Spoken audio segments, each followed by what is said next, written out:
आज की हमारी वीडियो का टॉपिक है यूजीसी नेट जेआरएफ का जो यूनिट नंबर फर्स्ट है, यानी यूनिट नंबर फर्स्ट के प्रश्न है।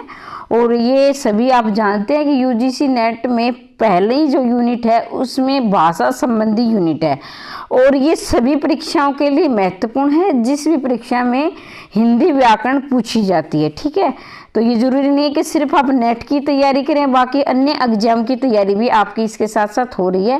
पहले प्रश्न आपको आसान देखने को मिलेंगे, लेकिन जैसे जैसे आप आगे बढ़ते जाओगे प्रश्नों की संख्या थोड़ी सी मुश्किल, मतलब जो लेवल है, जो स्तर है, वो मुश्किल होता चला जाएगा।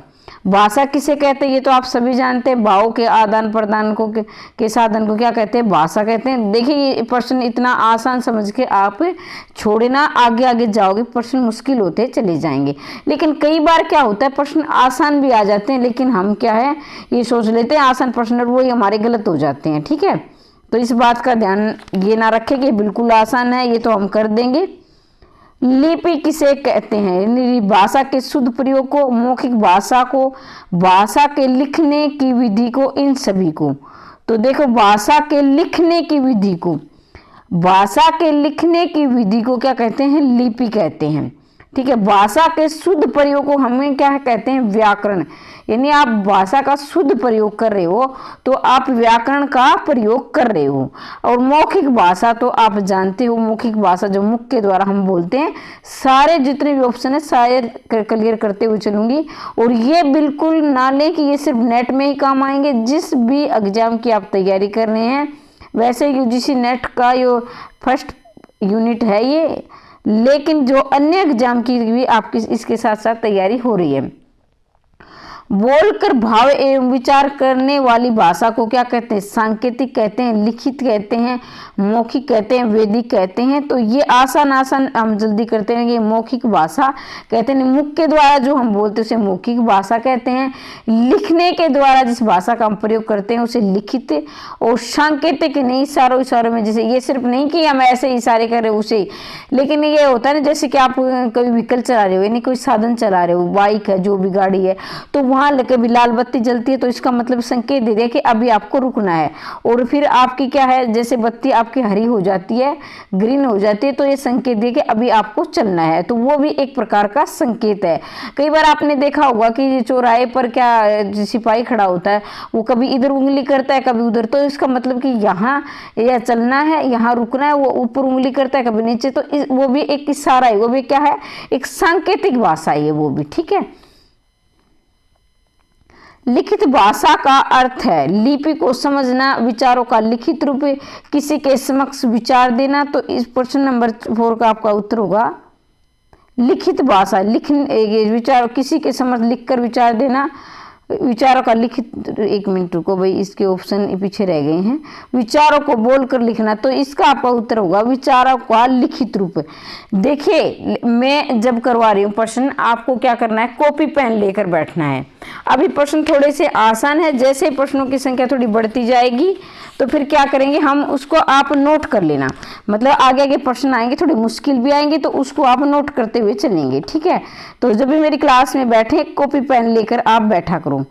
हिंदी भाषा की उत्पत्ति किस भाषा से हुई है?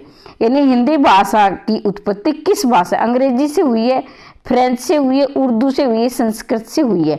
मेरे उत्तर बताने से पहले आप निशान लगा लिया करो ताकि अपनी तैयारी आप खुद जांच सको, ठीक है। तो ये आप सभी जानते हैं संस्कृत से हुई है। संस्कृत के भी कितने 2 रूप थे, जिसमें थी आपकी वैदिक संस्कृत, दूसरी थी आपकी लौकिक संस्कृत, ठीक है। वैदिक संस्कृत में क्या था, वेदों का ज्ञान था, यानी वेद लिखे गए थे जिसमें 4 वेद थे, ऋग्वेद, यजुर्वेद, सामवेद, अर्थवेद।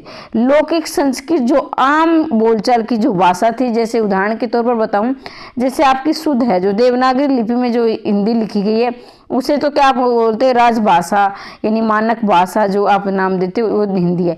लेकिन जो हमारी क्षेत्रीय भाषा होती है हिंदी का, जो बिगड़ा रूप है, कहीं हरियाणवी बोली जा रही है, कहीं राजस्थानी बोली जा रही है, कहीं बिहारी बोली जा रही है, तो ये क्या है, उसका बिगड़ा हुआ रूप है। तो इसी तरह से वैदिक संस्कृत का बिगड़ा हुआ रूप क्या थे, लौकिक संस्कृत थी। जो अनपढ़ भी थे, यानी जो कम पढ़े लिखे थे, वो इसका प्रयोग करते थे। लेकिन वैदिक संस्कृत जो वेदों का जिन्हें ज्ञान था, इन्हें जो ज़्यादा पढ़े लिखे थे वो वैदिक संस्कृत का प्रयोग करते थे। ठीक है। संविधान में कितनी भाषाओं को मान्यता दी गई है? बिल्कुल आसान प्रश्न है। मैं बार बार बोल रही हूँ कि ये ना सोचे आसान है, जैसे जैसे हम आगे बढ़ते जाएंगे आपकी प्रश्नों की संख्या थोड़ी सी मतलब कि जो स्तर है वो मुश्किल होता चला जाए। तो ये 22 है, सभी जानते हैं। और हिंदी भाषा को 14 सितंबर 1949 को संविधान में दर्जा दिया गया था, 14 सितंबर 1949 को। और जो हमारा राष्ट्रीय हिंदी भाषा दिवस है वो 14 सितंबर को मनाया जाता है। वीडियो को ज़्यादा से ज़्यादा शेयर कर दें। यूनिट वाइज करवाऊंगी, क्रमबद्ध से, ये नहीं कि आज फर्स्ट करवा दी फिर रहने दूंगी, लेकिन आपकी संख्या पर निर्भर करेगा।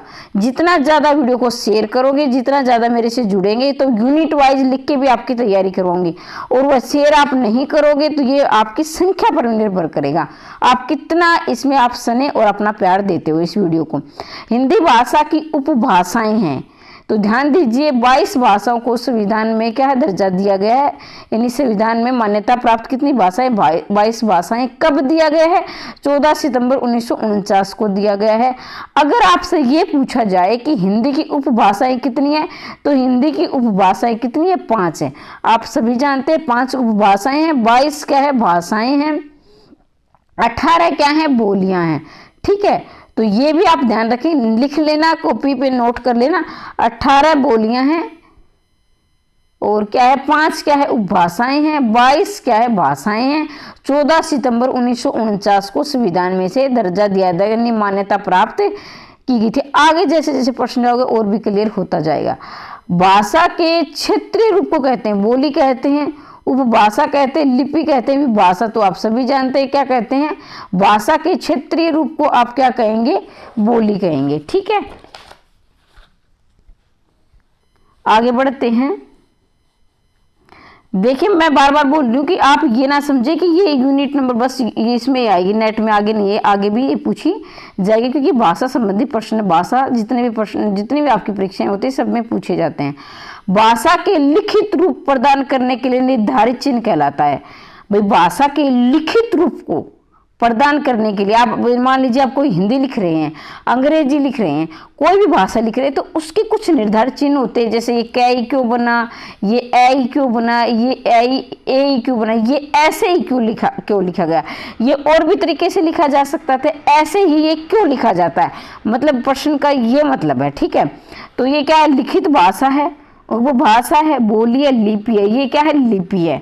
ठीक है, ये क्या इसलिए लिखा गया क्योंकि ये हमारी जो हिंदी की लिपि ने, ये मतलब हिंदी की लिपि क्या है? देवनागरी है। बाकी अन्य भाषाओं की लिपि भी देवनागरी है, वो आगे जैसे जैसे प्रश्न आएंगे मैं आपको क्लियर करती हुई चलूंगी। ठीक है, तो ये क्या है? ये हमारी लिपि देवनागरी ने निर्धारित किया है। अब ये क्या को ऐसे ही हम लिखेंगे। ठीक है, अब ये ए है तो ये ए क्यों लिखा गया? तो ये अंग्रेजी भाषा की लिपि क्या है? रोमन लिपि है। अंग्रेजी भाषा की रोमन लिपि ने निर्धारित किया कि ये ए ऐसे लिखा जाएगा। ठीक है, तो समझ गए होंगे। आगे बढ़ते हैं। भाषा का उद्गम हुआ, भाषा का भाई किसी भी चीज का उद्गम होता है, उत्पत्ति होती है, तो क्या कारण रहा है भाषा के उद्गम के पीछे? ठीक है, विचारों के आधार पर, लिपि के आधार पर, ध्वनियों के आधार पर, आवश्यकताओं के आधार पर। तो प्रश्न नंबर 10 का देखेंगे आप, ध्वनियों के आधार पर। भाषा का उद्गम कैसे हुआ? ध्वनियों के आधार पर। तो ध्यान दीजिए, देखिए पहले हम जैसे हमारे आदि मानव थे, जब भाषा नहीं होती तो उनकी भी कोई भाषा होती थी। अब आप कहोगे मैम वो तो ऐसे ही बोलते थे इशारे में, पक्षियों की भी अपनी एक भाषा होती है।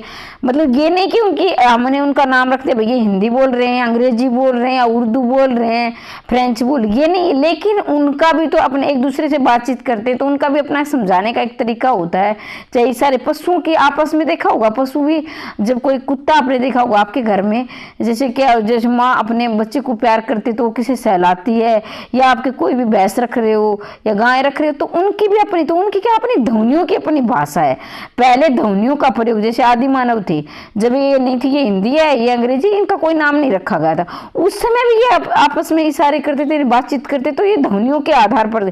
जैसे आपने कुत्ते को देखा होगा, गाय को देखा होगा, किसी को बोलते हुए देखा होगा, तो वो उनकी अपनी एक ध्वनि होती है। ठीक है। तो ध्वनियों के आधार पर भाषा का उद्गम हुआ। बाद में धीरे धीरे इंसान को पढ़ने की आवश्यकता हुई, फिर इसका नाम रख दिया, भाई ये अंग्रेजी है, ये हिंदी है, ये उर्दू है। शब्द किसे कहते हैं? एक या एक से अधिक सार्थक वर्ण समूह को, एक या एक से अधिक वर्णों के मेल को, ध्वनियों की छोटी इकाई को। तो यहाँ देखेंगे आप प्रश्न नंबर 11, एक या एक से अधिक सार्थक वर्ण समूह को। ध्यान दीजिए, कई बार मैंने देखा होगा, कई बार मैंने भी, जैसे कि मतलब मैं यहाँ किसी का ये कि हम क्लास में किसी का नाम नहीं ले सकते, कई बार क्या होता है कि हम पूछ लिया जाए कि शब्द किसे, दो या दो से अधिक वर्णों के समूह को शब्द कहते हैं, लेकिन जो जरूरी बात होती है हम सार्थक भूल जाते हैं। देखो मैंने अब लिखा, ये लिख दिया, तो इसका कोई अर्थ नहीं, ये हालांकि वर्ण तो ये भी है, 2-3 वर्ण है, या फिर मैंने ऐसा लिख दिया, ये तो लिख दिया, इसका क्या है, या फिर ऐसे लिख दिया, तो इसका तो चमड़ा हो गया भाई, इसका अर्थ भी चमड़ा, लेकिन ऊपर का क्या, कोई अर्थ नहीं हुआ। सार्थक मतलब अर्थ सहित, सार्थक 2 शब्दों से बड़ा, स प्लस अर्थ यानी अर्थ सहित। सार्थक का मतलब अर्थ सहित यानी अर्थ के साथ होना चाहिए, ये नहीं कि 2 या 2 से अधिक वर्ण, जैसे मैंने जो बोल दिया अभी ए लिख दिया यहाँ, या फिर च लिख दिया, तो वर्ण तो ये भी है 2 से अधिक, 2 या 2 से अधिक है, यानी 3 वर्ण हो गए, लेकिन इसका कोई अर्थ नहीं निकल रहा है। तो अब यह देखिए कमल है, जैसे तो कमल यहाँ अर्थ निकल रहा। भाई मैं हरियाणा से हूँ तो मेरी आवाज़ में थोड़ी सी टून हरियाणा से आ जाते, कोई समझ में ना आए तो कमेंट करके पूछ लेना। भाई अरे को अपनी क्षेत्रीय भाषा से प्यार होता है, चाहे आप राजस्थान से देख रहे हो, कहीं से भी यूपी से देख रहे हो, आपकी आवाज़ में भी हरियाणवी आ जाती है, और हमें हरियाणा यानी अपनी क्षेत्रीय भाषाओं पर गर्व होना चाहिए। तो ये है कमल, और यहाँ मैंने लिखा कलम, तो ये दोनों का अर्थ निकल रहा है, ये क्या लिखने वाली और ये क्या फूल है, तो इसी तरह से अर्थ होना चाहिए। तो ऐसे प्रश्नों पर हम ज़्यादा समय खराब नहीं करेंगे, लेकिन मैं थोड़ा सा बता देती हूँ आपको। संविधान के अनुच्छेद, एक सेकंड,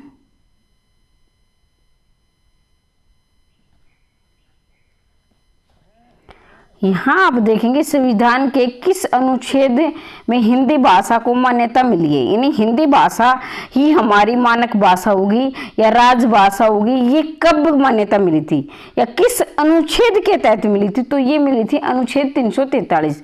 अब ध्यान देंगे अनुच्छेद 343 में तो इन्हें मान्यता मिल गई, लेकिन इसका विकास है और भी अन्य कार्य कहाँ, ये राजकीय कार्यों में प्रयोग होगी, यानी कि जो कोर्ट है आपके वहाँ, स्कूलों में और अन्य ऑफिसों में। तो कैसे, तो इसमें ध्यान देंगे 343 से ए, 343 ए भी लिखा या बी सी ऐसे मिल सकता है, वो तो बाकी होंगे, लेकिन 343 ए से लगाकर 351 तक ये क्या है, हमारी जो हिंदी भाषा, इसे वर्णित किया गया है, इसके विकास संबंधी, इसे राजभाषा संबंधी, मानक भाषा संबंधी ये क्या है, वर्णन दिया गया है। ठीक है, तो याद रखेंगे। बाकी भी बता देती हूँ, ये क्या है हमारे, मान लीजिए आपके जो भी अन्य प्रश्न आ सकते हैं, ये हमारे आपातकाल से संबंधित है।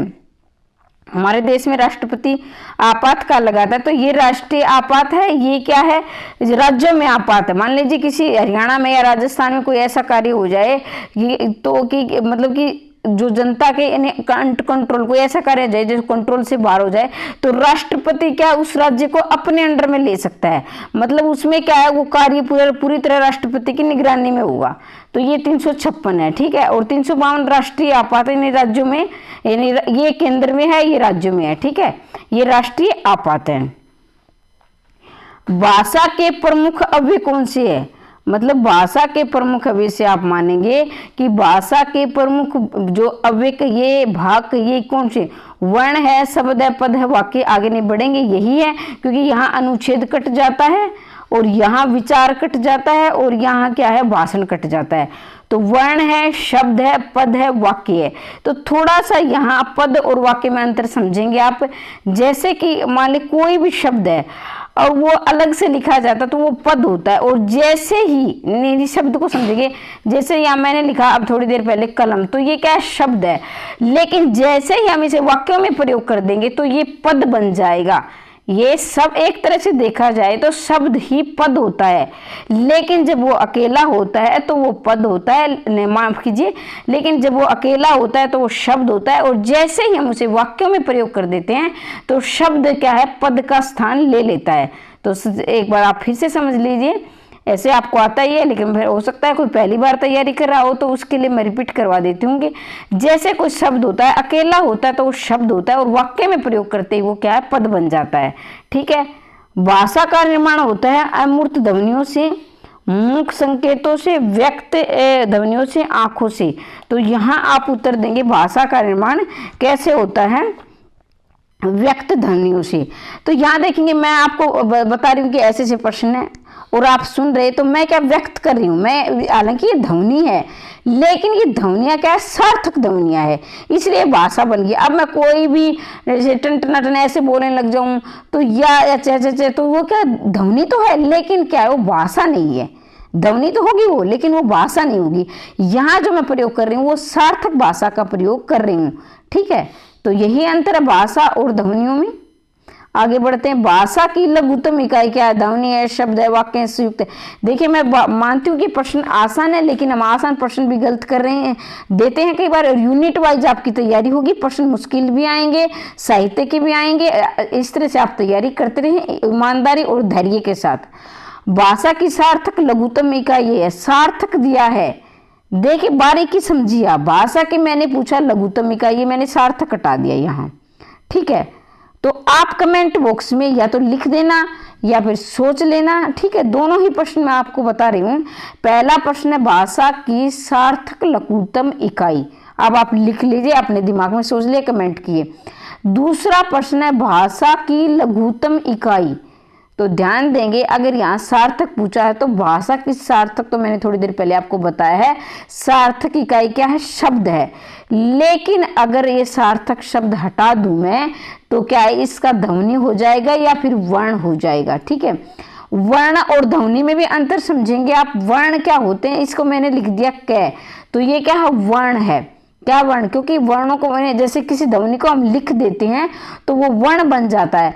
और जब मैं बोल रही हूँ कै, तो ये मैंने लिखा नहीं, तो ये ध्वनि है। वर्ण ही और ध्वनि एक ही बात होती है, लेकिन देखा जाए तो इनका अंतर भी बहुत बड़ा है। ठीक है। अंतर, जैसे लिखना लिख देते हैं तो वो क्या बन जाता है, वर्ण बन जाता है। लेकिन जब हम सिर्फ अपने मुंह से उच्चारित करते हैं तो वो ध्वनि ही रहता है। ठीक है। तो वर्ण और ध्वनि में भी वो JRF तक के बच्चे इसमें गलती कर देते हैं। तो ये बारीकी की जीरो से हम तैयारी करके 0 से लेकर 100 तक तैयारी करेंगे, ताकि आपकी जो भाषा संबंधी नींव पक्की हो सके। अशोक के शिलालेख, इस प्रश्न को ध्यान से समझेंगे। एक बार हड़बड़ाहट में मैंने भी इसे गलत कर दिया था। ठीक है। तो यहाँ ध्यान से समझेंगे आप।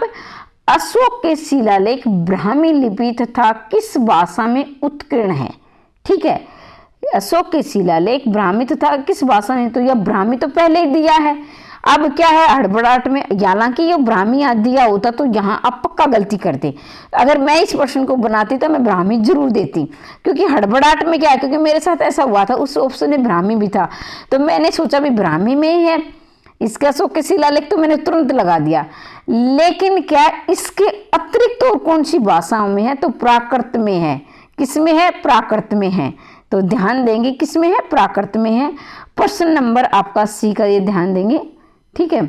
देखो, अशोक के जो शिलालेख थे, यानी अशोक किसने बौद्ध धर्म का, देखे दो थोड़ा सा मैं पीछे, 261 में कलिंग का युद्ध हुआ था, जिसमें इन्होंने, इसकी इतनी मारकाट हुई थी, इतनी इन्होंने अपने 99 भाइयों की हत्या करके ये राज सिंहासन पर बैठे थे। थोड़ी सी कहानी सुना देती हूँ ताकि आपका मन लग सके क्लास में।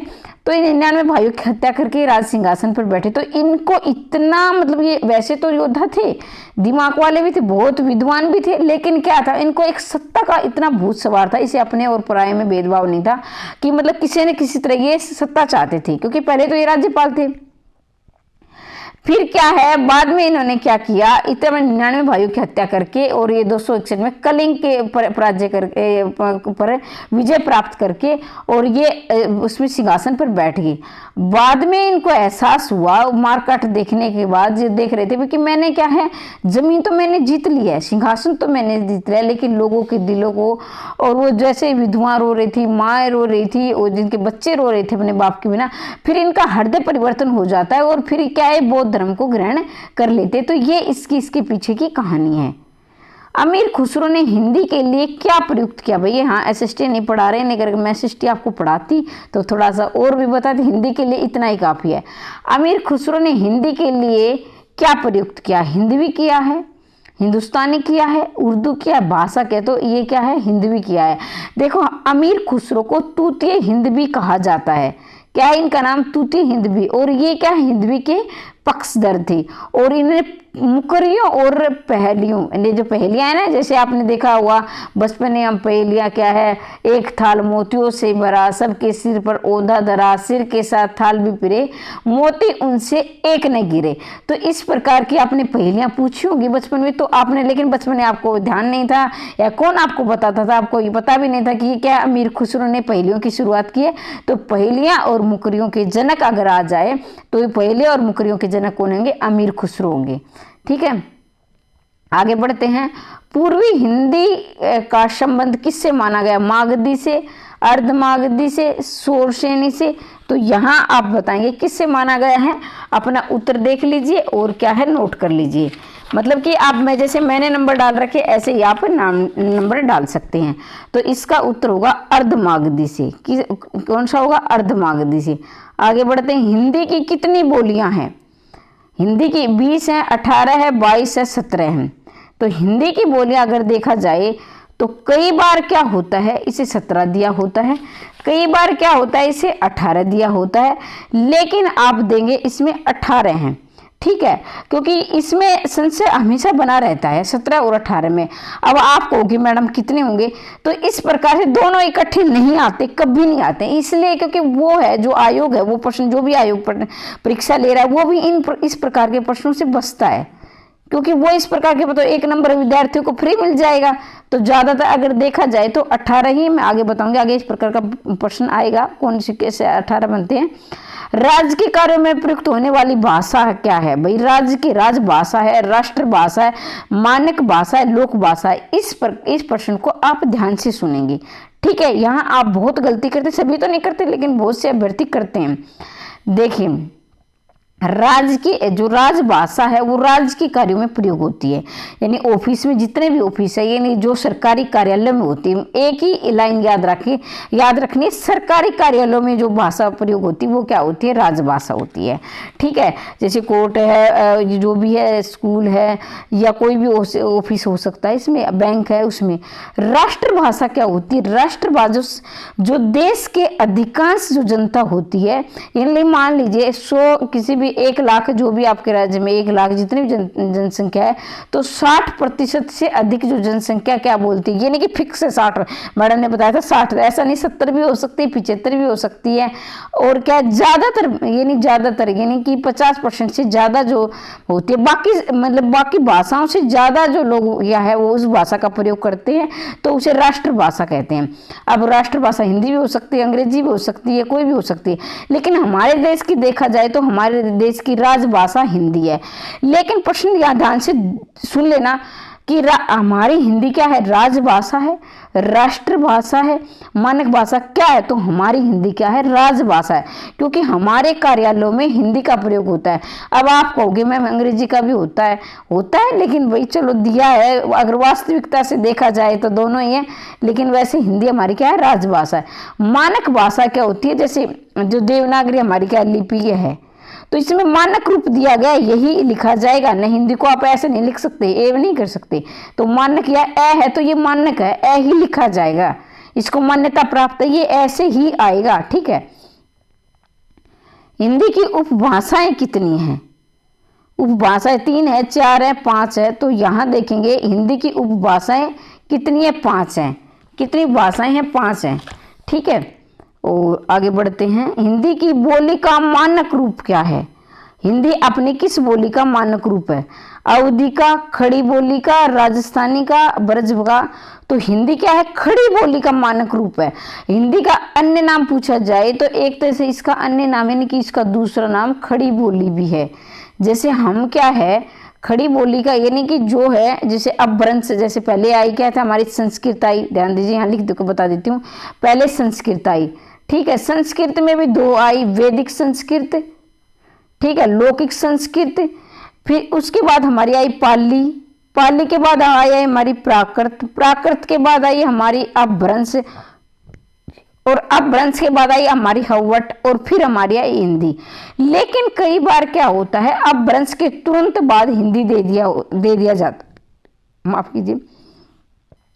अवट क्या है? अपभ्रंश का मतलब एक तरह से देखा जाए तो अपभ्रंश क्या है? बिखरा हुआ, यानी बिखरा हुआ टूटा हुआ होता है, लेकिन उससे भी टूटा हुआ होता है अवट है। जैसे विद्यापति की कीर्तिलता और कीर्तिपता का ये अवट भाषा में है। आप कहोगे मैम अपभ्रंश में कई बार क्या होता है, अगर अपभ्रंश और अवट दोनों आ जाए तो आपको अवट करना है, और अवट नहीं हो तो अपभ्रंश, वो टॉपिक होंगे जो मैं आपको बता दूंगी। तो यहाँ समझेंगे इतना, ये क्या खड़ी बोली है।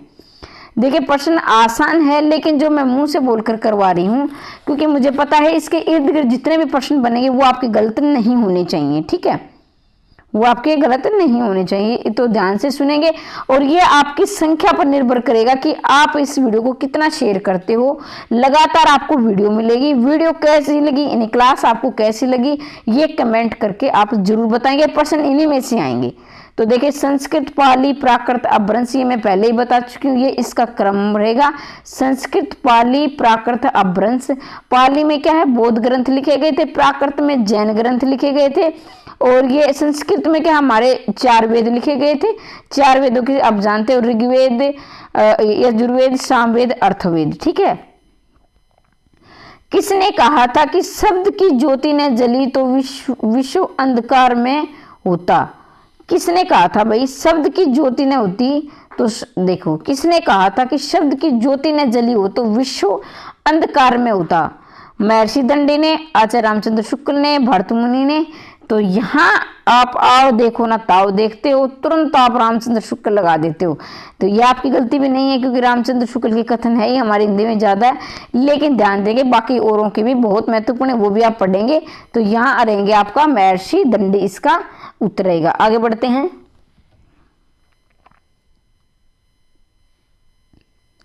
पाणिनि की रचना क्या कौन सी है भाई? पाणिनि, एक मैं इस तरफ कर लेती हूँ, थोड़ा सा आपको प्रश्न देखने में थोड़ी समस्या हो रही। पाणिनि की रचना का क्या नाम है? तो यहाँ देखेंगे आपके वेदांगी ज्योतिषी, अष्टाध्यायी, अर्थशास्त्र, नाट्यशास्त्र, ठीक है। पाणिनि की रचना का क्या नाम भाई? या अष्टाध्यायी। क्या है पाणिनि की रचना का नाम? अष्टाध्यायी। अब क्या है नाट्यशास्त्र किसकी? ये भी आपके बहुत महत्वपूर्ण परीक्षा की दृष्टि से। तो इसमें आपका रहेगा भरत मुनि। नाट्यशास्त्र किसकी है? भरत मुनि की है, जिसमें क्या है 8 अलंकार दिए गए हैं और 4 आपके, माफ कीजिए 8 आपके रस दिए गए हैं, 8 रस हैं और 4 अलंकार हैं, ठीक है। तो नाट्यशास्त्र किसकी है? भरत मुनि की है, नोट कर लेना, वैसे आपको पता है आसान है, बार बार आया हुआ है। और अष्टाध्यायी किसकी है? पाणिनि की है। और अर्थशास्त्र किसकी है? चाणक्य की है। अर्थशास्त्र, जिस चाणक्य का अन्य नाम क्या था? कौटिल्य भी था। चाणक्य को कौटिल्य नाम से भी जाना जाता है, चाणक्य कौटिल्य एक ही व्यक्ति है। और इनकी रचना क्या है? अर्थशास्त्र। वेदांग ज्योतिषी किसकी? लब्ध मुनि की। वेदांग ज्योतिषी है लब्ध मुनि, वेदांग ज्योतिषी लब्ध मुनि। अष्टाध्यायी पाणिनि, अर्थशास्त्र चाणक्य, नाट्यशास्त्र भरत मुनि। तो चारों ही ऑप्शन आपके क्लियर हो गए, लेकिन यहाँ इसका उत्तर होगा ऑप्शन नंबर बी, ठीक है, बी आ जाएगा इसका उत्तर। आगे बढ़ते हैं। व्याकरण से किसके अस्तित्व की जानकारी नहीं मिलती है भाई? किसके? ध्वनि, शब्द, वाक्य, लिपि। तो ये मैं माफी चाहती हूँ कि मैंने आपको दिखा दिया है, ये या लिपि की जानकारी नहीं मिलती है व्याकरण से। ध्वनि की मिलती है, शब्द की मिलती है, वाक्य की कई बार ध्यान नहीं रहता, मैं आपको दिखा देती हूँ। हिंदी भाषा की लिपि क्या है? ब्राह्मी है, देवनागरी है, जनाई। तो ये बिल्कुल आसान है। आप कहोगे मैम कितनी आसान, देखिए ध्यान दीजिए। अगर आपसे पूछा जाए संस्कृत भाषा की तो भी देवनागरी होगी। अगर आपसे पूछा जाए कि मराठी भाषा की तो भी देवनागरी होगी, ठीक है। मराठी, संस्कृत, नेपाली, तो इन सब भाषाओं की लिपि क्या है, देवनागरी है। अगर आपसे पूछा जाए कि इसमें से ये तो होगी संस्कृत, मराठी, नेपाली और हिंदी, इन चारों की क्या है, ये है देवनागरी। अंग्रेजी भाषा की पूछी जाए तो अंग्रेजी की होगी रोमन लिपि, अंग्रेजी की क्या होगी, रोमन लिपि। अगर पंजाबी की पूछी जाए तो पंजाबी की क्या होगी, गुरुमुखी, ठीक है। तो ये अन्य प्रश्न भी आप याद रखेंगे। फिर कह रही हूँ कि अपनी क्लास कैसी लगी कमेंट बॉक्स में आप लिखकर जरूर बताएंगे, ताकि निरंतरता हमारी बनी रहे। प्रश्न कैसे लगे, निरंतर यूनिट वाइज करवाऊंगे। अगर आप धैर्य बनाए रखेंगे तो यूनिट वाइज मिलेंगे, लेकिन जी आपकी संख्या पर निर्भर करेगा। ज़्यादा से ज़्यादा शेयर कर दिया करूँ। हिंदी को मानक रूप प्रदान करने का सर्वप्रथम प्रयास किसने किया, किशोरीदास वाजपेयी ने, किशोरीलाल गोस्वामी ने, श्याम सुंदर दास ने, और आगे बढ़ेंगे डॉक्टर नगेंद्र ने। तो इसमें मानक रूप किसने प्रदान किया था, किशोरीदास वाजपेयी ने। किशोरीदास वाजपेयी ने हिंदी को मानक रूप प्रदान किया था, ठीक है। आगे बढ़ते हैं। स्वामी दयानंद सरस्वती ने किसकी रचना हिंदी भाषा में की थी, यानी हिंदी भाषा में कौन सा ग्रंथ, कौन सी पुस्तक, कौन सा अध्याय लिखा था, तो सत्यार्थ प्रकाश स्वामी दयानंद सरस्वती ने लिखी थी, सत्यार्थ प्रकाश, ठीक है। कन्नौजी हिंदी किस भाषा की एक बोली है, कन्नौजी पूर्वी की है, पश्चिमी की है, राजस्थानी की है, पहाड़ी की है, तो ये किसकी है, पश्चिमी हिंदी की, किसकी है, पश्चिमी हिंदी की है।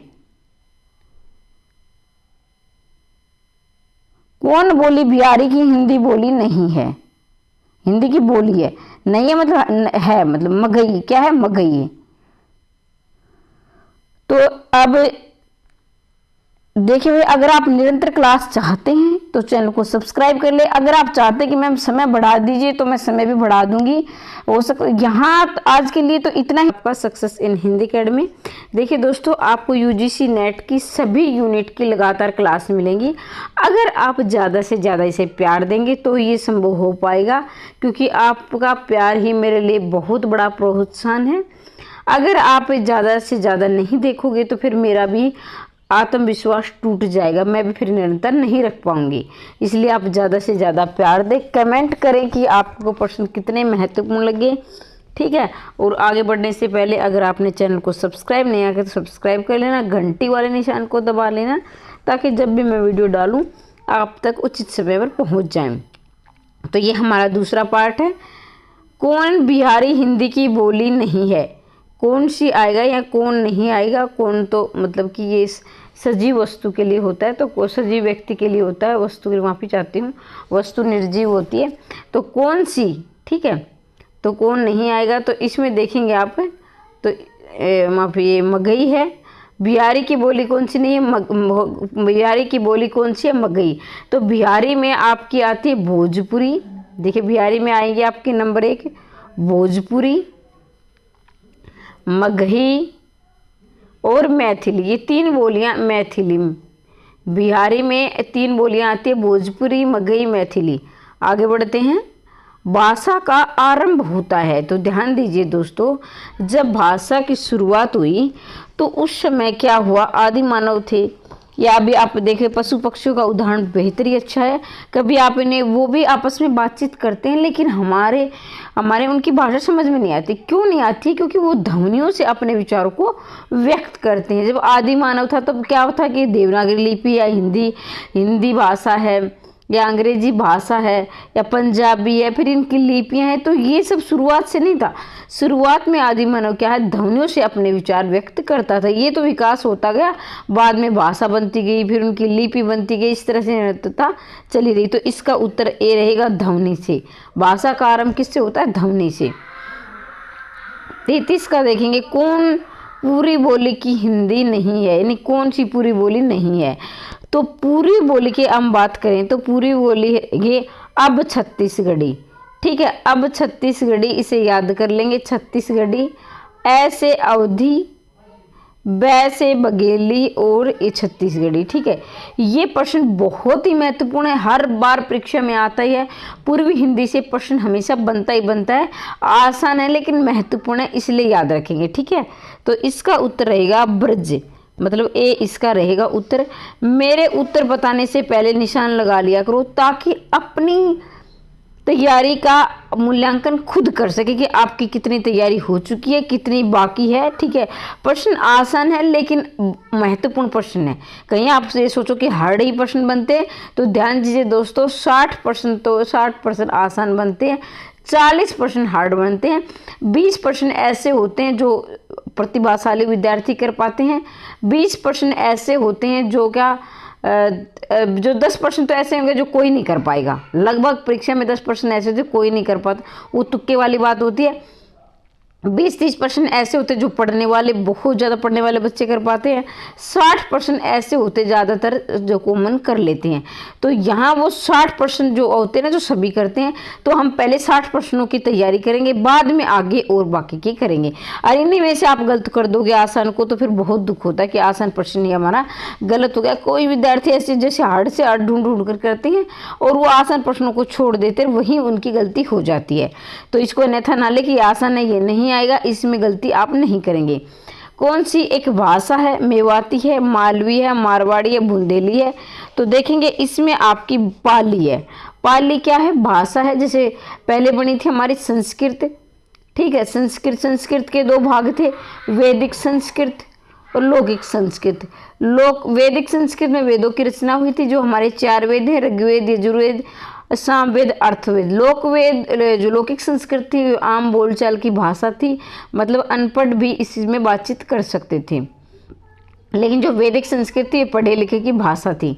ठीक है, और इसके बाद आती हमारी पाली, जिसमें क्या है, बौद्ध ग्रंथ रचे गए। फिर आती हमारी प्राकृत, जिसमें जैन ग्रंथ रचे गए। उसके बाद आती हमारी पाली प्राकृत, फिर हमारी आती है अपभ्रंश, और अपभ्रंश के बाद आती है हमारी अवभट, और अवभट के बाद हमारी आती है फिर हिंदी। तो ये हमारी भाषा का क्रम है, इसे आप याद रखेंगे। फिर से बता देती हूँ, संस्कृत, पाली, प्राकृत, अपभ्रंश, अवभट, हिंदी। तो ये हमारी भाषाओं का क्रम रहा है। तो इसका उत्तर रहेगा पाली। ठीक है, जिसमें बौद्ध ग्रंथ रचे गए थे।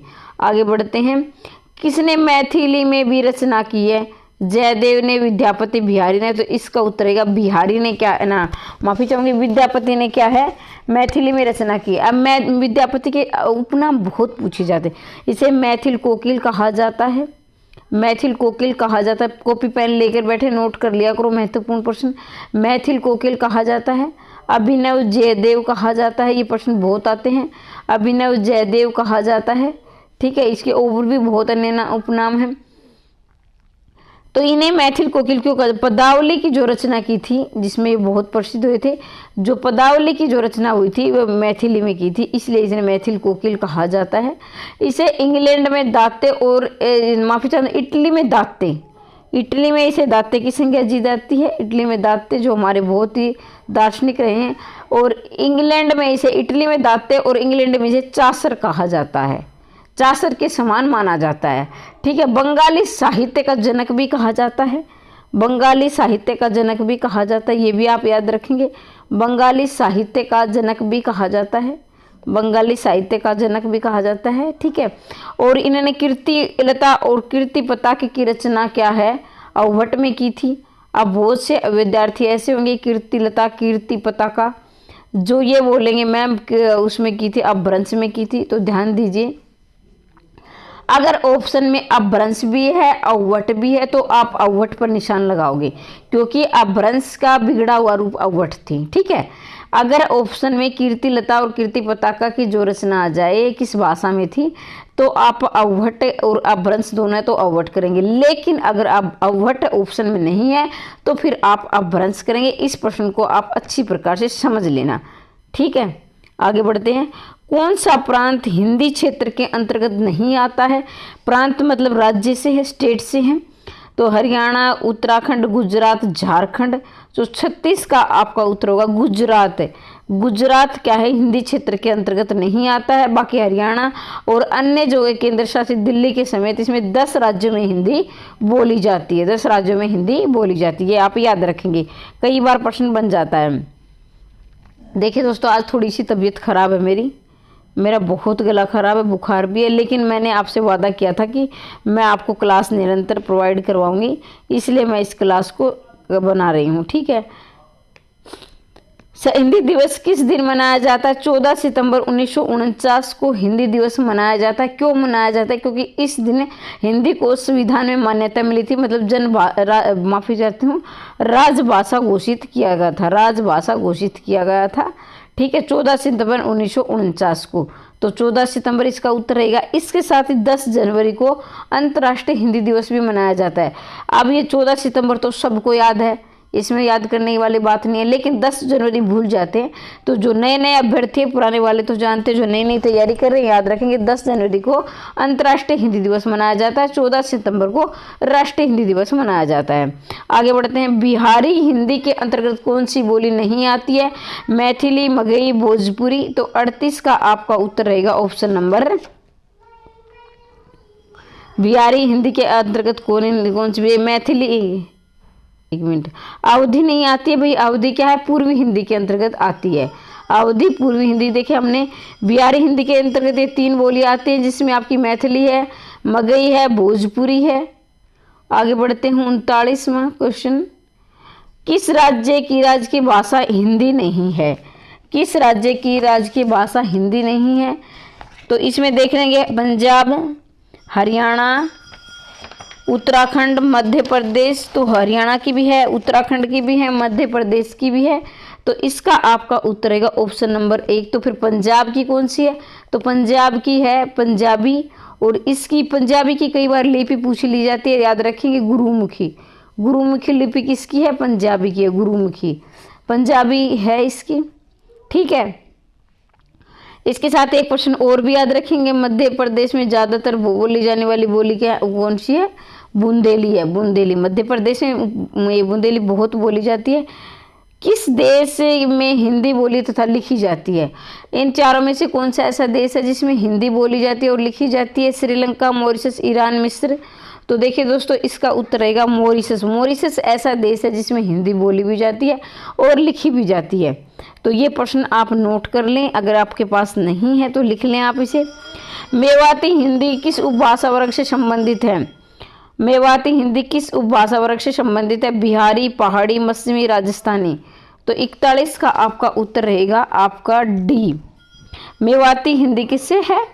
राजस्थानी। तो राजस्थानी की एक बार आप नोट कर लेंगे। मेवाती आती है इसके अंदर, मेवाती। मालवी आती है, मालवी। मारवाड़ी आती है, मारवाड़ी। और जयपुरी आती है। तो एक बार फिर से सुन लेना, मेवाती, मालवी, मारवाड़ी, जयपुरी। जयपुरी को ढूंढाई बोली भी बोलते हैं, जयपुरी को ढूंढाई भी बोलते हैं।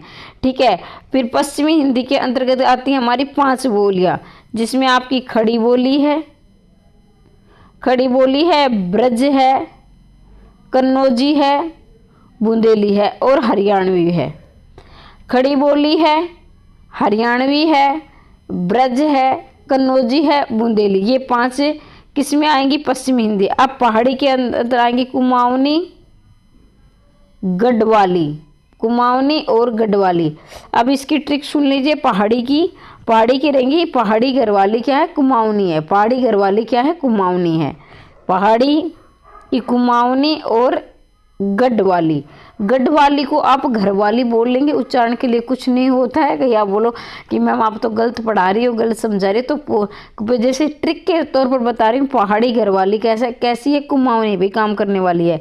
और बिहारी में 3 मैंने बताई दी थी आपको। भोजपुरी आती है, मगही आती है और मैथिली आती है। तो पूरे प्रश्न का हमने क्या है? पोस्टमार्टम कर दिया है। इसका डी रहेगा आपका। ठीक है, आगे बढ़ते। कौन सी बोली हिंदी की उपभाषा पहाड़ी की नहीं है? ये थोड़ा मैं इसको छुपा लेती हूँ, वैसे मुझे ध्यान नहीं रहता है कि भाई कोंकणी क्या है पहाड़ी के अंतर्गत नहीं आती। हमने अभी हल किया कि गढ़वाली और कुमाऊनी क्या पहाड़ी के अंतर्गत आती हैं और कोंकणी पहाड़ी के अंतर्गत नहीं आती है। आगे बढ़ते हैं। देखिए दोस्तों, मैं बार बार यही बोल रही हूँ, बार बार बोलने की आवश्यकता नहीं पड़े। ज़्यादा से ज़्यादा अपने दोस्तों तक शेयर कर देना। ज़्यादा शेयर करोगे तो हस्तलिखित नोट्स भी मैं आपके लिए लेकर आ रही हूँ। बहुत यूनिट वाइज तैयारी करवाऊंगी, प्रीवियस ईयर पेपर भी करवाऊंगी, बहुत अच्छे से आप तैयारी करोगे।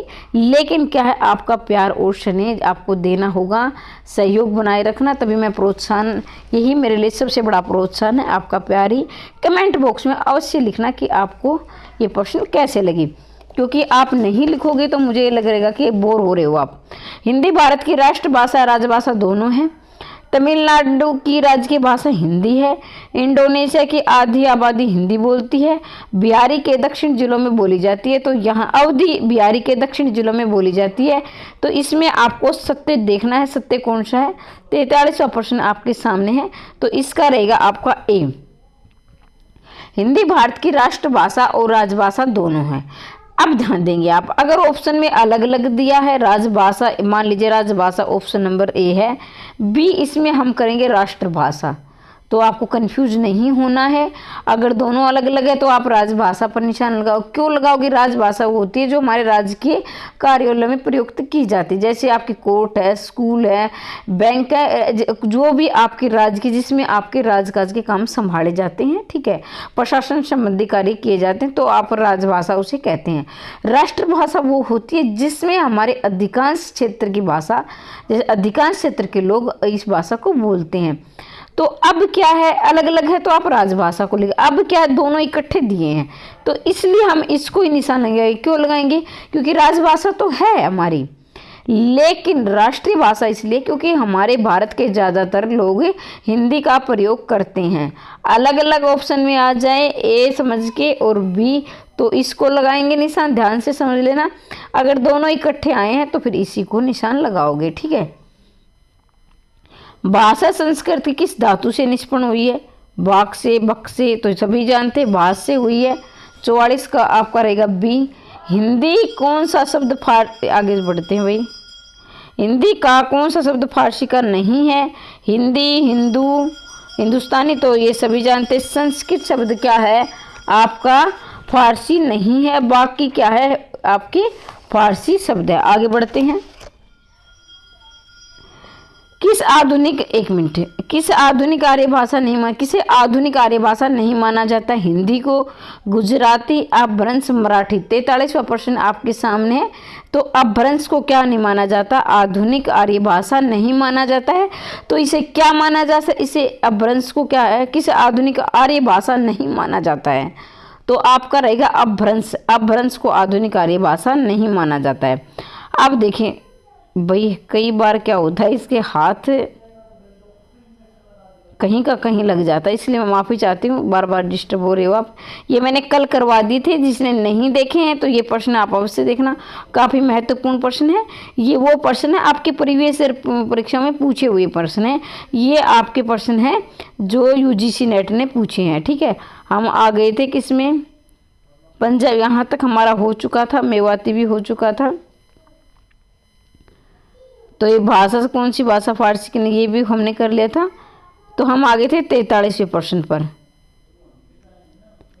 प्राकृतिक भाषाओं से अपभ्रंश के परिनिष्ठ रूप का विकास कहाँ हुआ? प्राकृतिक भाषाओं से अपभ्रंश के परिनिष्ठ रूप का विकास कहाँ हुआ? पश्चिम भारत, मध्य भारत, दक्कन, पूर्वी भारत। तो 43वां का रहेगा आपका मध्य भारत। परिनिष्ठ भाषा का मतलब होता है मानक भाषा, जिसमें शुद्धता दी जाती हो, ठीक है। ये नहीं कि मतलब कि जो अपभ्रंश भाषा थी वो टूटी फूटी थी, मतलब तो ऐसी थी टूटी फूटी, मतलब ये नहीं कि भाषा को कोई तोड़ लिया, मतलब कि ये था जो आम बोलचाल में, जैसे हम हरियाणा से हैं तो हम हरियाणा में बोलेंगे तो उसमें क्या है, हम शुद्धता की तरफ ध्यान नहीं देते हैं। राजस्थानी बोली बोल रही हो या किसी क्षेत्रीय बोल रही हो, चाहे वो आपकी बुंदेली है, तो इसमें हम भाषा की शुद्धता पर ध्यान नहीं देते हैं। लेकिन जो खड़ी बोली हिंदी है वो हमारी परिनिष्ठ है, यानी क्या शुद्धता पर, उसकी लिपि पर, उसकी व्याकरण संबंधी अशुद्धियों पर ध्यान दिया जाता है कि व्याकरण संबंधी अशुद्धियां नहीं हो। तो समझ गए होंगे। आगे बढ़ते हैं। अपभ्रंश के कितने भेद हैं? अपभ्रंश के कितने भेद, तो ये प्रश्न शायद आपने नहीं पढ़ा होगा, तो इसके आप ध्यान रखेंगे। इसके 3 भेद है, ऑप्शन नंबर 3 देंगे, जिसमें डॉक्टर तगारे ने, ध्यान दे, नोट भी कर सकते हैं आप, डॉक्टर तगारे ने कहा था, तगारे ने, अपभ्रंश के 3 भेद है, पूर्वी अपभ्रंश, पूर्वी पश्चिमी अपभ्रंश और दक्षिणी अपभ्रंश।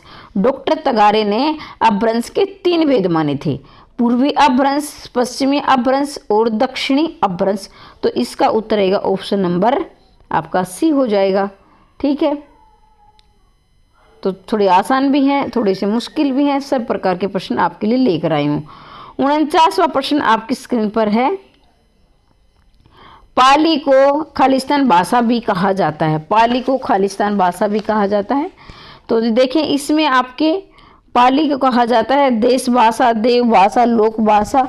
तो सभी जानते हैं पाली को क्या कहा जाता है, देश भाषा। आईएमपी लगा लेना, बहुत महत्वपूर्ण प्रश्न है। और जो पाली ने, जिसे अशोक है, सम्राट अशोक, इसने बौद्ध धर्म को अपनाया था, ये आप सभी जानते हैं। बौद्ध धर्म 261 के कलिंग युद्ध के बाद क्या हुआ था, इनका हृदय परिवर्तन हो गया था। इन्हें अपने 99, मैंने पिछली वीडियो में बताया था, 99 भाइयों की हत्या करके ये राजगद्दी पर बैठे थे, लेकिन बाद में इनको इतना नरसंहार हुआ तो ये अपने राज्य की तरफ गए, देखने लगे। तो वो देखे कहीं विधवाएं रो रही हैं, कहीं माताएं रो रही हैं, चारों तरफ रोन हाहाकार मचा हुआ है। तो उसने कहा कि मैंने ठीक है ज़मीन को तो जीत लिया, लेकिन लोगों के दिलों से मैं हार गया। तो उसी दिन इन्होंने अपने हथियार डाल दिए थे और अपने पुत्र और पुत्री को श्रीलंका में इन्हें बौद्ध धर्म के प्रचार और प्रसार के लिए भेजा था। तो ये छोटी सी कहानी है, ये आप याद रखेंगे। मागधी किस भाषा को कहा जाता है, पाली, प्राकृत, पाली, संस्कृत, हिंदी। तो इसमें आपका रहेगा बी, मागधी किस भाषा को कहा जाता है, पाली भाषा को मागधी भाषा भी कहा जाता है, जिसमें आपके महात्मा बुद्ध के क्या है, ग्रंथ हैं। महात्मा बुद्ध के ग्रंथ पाली में लिखे गए हैं। प्राकृत में महावीर जैन के लिखे, महावीर जैन के, ठीक है, जैन धर्म मानता, महावीर जैन एक पूरा जैन धर्म ही मानता था। आचार्य हेमचंद ने किसके व्याकरणों की रचना की है, प्राकृत तथा अपभ्रंश, संस्कृत तथा प्राकृत, अपभ्रंश तथा हिंदी और संस्कृत तथा हिंदी। तो देखिए, मेरे बताने से पहले आप लगा लिया करो निशान। तो इसमें आपका रहे ए प्राकृत और अपभ्रंश। अब ध्यान से सुन, इनकी प्रसिद्ध रचना एक बहुत शब्दानुशासन है, इनकी बहुत ही प्रसिद्ध रचना है। हेमचंद्र भी लगा होता है, हेमचंद्र शब्दानुशासन की बहुत प्रसिद्ध रचना है। कौन प्राकृत का भेद नहीं है, शोरसेनी, अर्धमागधी, कौशली, पसाची। तो देखेंगे आप निशान लगा ले, कौन किसका भेद नहीं है। तो इसमें देखेंगे कौन प्राकृत का भेद नहीं है। तो 52 का आपका रहेगा ऑप्शन नंबर सी। ये क्या है, प्राकृत का भेद नहीं है, बाकी क्या है, प्राकृत के भेद हैं। आगे बढ़ते हैं। व्याकरण दर्पण किसकी रचना है, व्याकरण दर्पण किसकी रचना, शिवपूजन सहाय की है, किशोरीदास वाजपेयी की है, रामचंद्र शुक्ल की, श्याम सुंदर दास की है। तो 53 का आपका रहेगा ऑप्शन नंबर क्या है, ए, शिवपूजन सहाय। किसकी है, प्राकृत दर्पण किसकी रचना है, शिवपूजन सहाय की है। रामचंद्र शुक्ल के बारे में थोड़ा बता देती हूँ। इन्होंने चिंतामणि क्या है, इनके निबंधों का संग्रह था चिंतामणि, और चिंतामणि के इसके 4 भाग थे। चिंतामणि के कितने भाग थे, 4 भाग थे चिंतामणि के। तो इनकी ये प्रसिद्ध ग्रंथ है, ये भी आप याद रखेंगे। हिंदी शब्द का प्रयोग सर्वप्रथम किस भाषा में, हिंदी जो शब्द है, जैसे हर शब्द का अपने के वो है, क्या है, इसकी ये शब्द किस भाषा से बना है, हिंदी भी किसी भाषा से बना होगा। तो यहाँ जिसने पढ़ रखा वो तो ठीक करेगा, बाकी बहुत सारे अभ्यर्थी इसमें गलत करेंगे। वहाँ ऑप्शन में आपको हिंदी भी मिलेगा, ठीक है, हिंदी भी मिलेगा। तो हिंदी शब्द किसका है, फारसी भाषा का शब्द है। किसका है, हिंदी, फारसी भाषा का। आईएमपी लगाना बहुत महत्वपूर्ण है। हिंदी शब्द सर्वप्रथम किस भाषा में रचना हुई, हिंदी शब्द की, पहले क्या है, हिंदी शब्द फारसी भाषा का शब्द है, याद रखेंगे। और मैं संस्कृत के बारे में थोड़ा सा बता देती हूँ। तत्सम के जितने भी शब्द हैं, जैसे आपके हैं आँख है, नैन है, तो इस प्रकार के जो आपके मयूर है, ठीक है, तो ये सारे किसके हैं, ये आपके हैं संस्कृत भाषा के शब्द। तत्सम के जितने शब्द होते हैं सारे क्या होते हैं, इसके होते हैं, संस्कृत भाषा के शब्द होते हैं, और तद्भव के जितने शब्द होते हैं सारे हिंदी भाषा के शब्द होते हैं। किसकी मातृभाषा हिंदी नहीं थी? इंदिरा गांधी की, मोरारजी देसाई की, अटल बिहारी वाजपेयी की, चौधरी चरण सिंह की। तो 55 का आप याद रखेंगे, 55 का आपका उत्तर रहेगा option number B. Morarji Desai ऐसे थे जो हमारे देश में जिनकी मातृभाषा हिंदी नहीं थी। आगे बढ़ते हैं। कौन सी रचना अवधि क्षेत्र का नहीं था?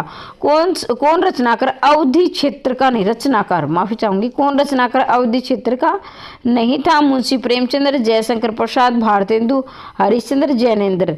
तो इसमें 56 का आप रहेगा ऑप्शन नंबर डी। जैनेन्द्र ऐसे थे जो अवधि क्षेत्र के नहीं थे, यानी अवधि भाषा का प्रयोग नहीं करते थे। अवधि हमारी पूर्वी हिंदी की भाषा है।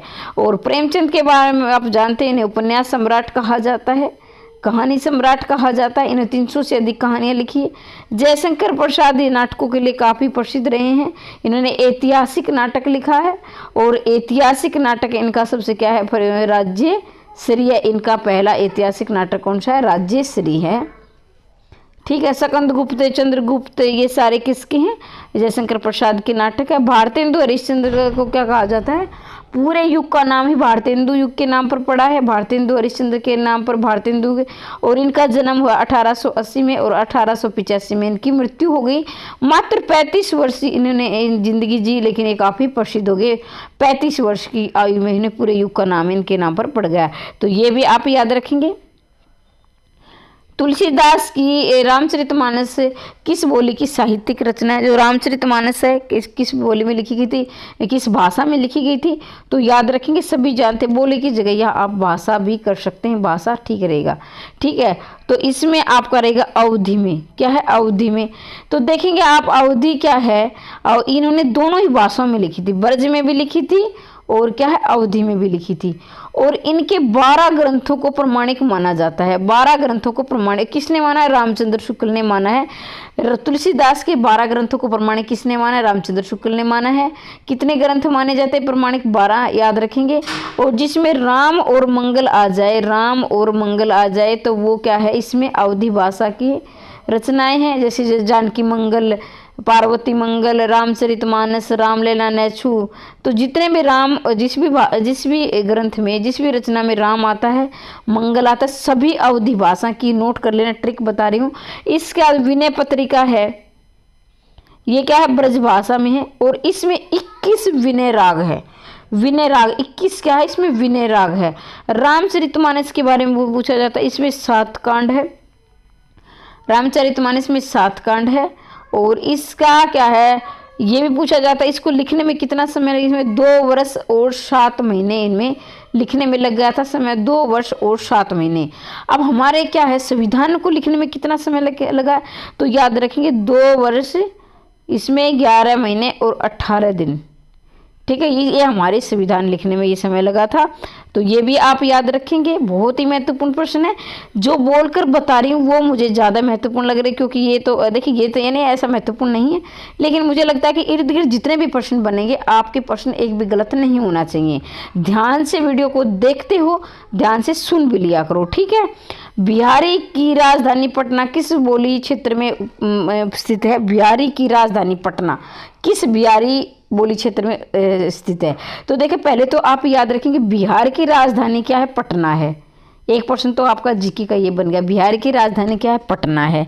अब देखो किस बोली, कौन सी बोली है? तो मैथिली है, भोजपुरी है, मगही है, अंगिका है। ये प्रश्न तो सभी कर दोगे। अभी थोड़ी देर पहले हम कर क्या सोल्व करते, मगही। बिहारी में कौन सी? मगही, भोजपुरी और मगही, भोजपुरी और मैथिली, तो ये बोली जाती है। दिन भाषा बिल्कुल आसान प्रश्न है, लेकिन बहुत ही महत्वपूर्ण प्रश्न है। इसको वेरी वेरी IMP लगा लेना और याद भी कर लेना। भाषा वह साधन है जिसके द्वारा मनुष्य अपने विचारों भावों को दूसरों के सामने भली भांति से प्रकट कर सकता है, यानी करता है। तो इसी के ये महावीर प्रसाद द्विवेदी का कथन है, कामता प्रसाद का है, रामचंद्र शुक्ल का है, किशोरीदास वाजपेयी का है। तो याद रखेंगे बी, कामता प्रसाद गुरु ने। कामता प्रसाद गुरु का हमारे व्याकरण में बहुत योगदान रहा है और कामता प्रसाद की कोटेशन हमेशा पूछी जाती है, यानी कि इनकी लाइनें आती हैं। भाषा वह साधन है जिसके द्वारा मनुष्य अपने विचारों या भाव दूसरों तक भली बाती प्रकट कर सकता है। तो ये कथन किसका है? कामता प्रसाद गुरु का। किसका है? कामता प्रसाद गुरु का। आगे बढ़ते हैं। वह बोली, जब कोई बोली भाषा या व्याकरणिक ढांचे में ढलकर व्यवस्थित रूप से ग्रहण करते उसे क्या कहते हैं?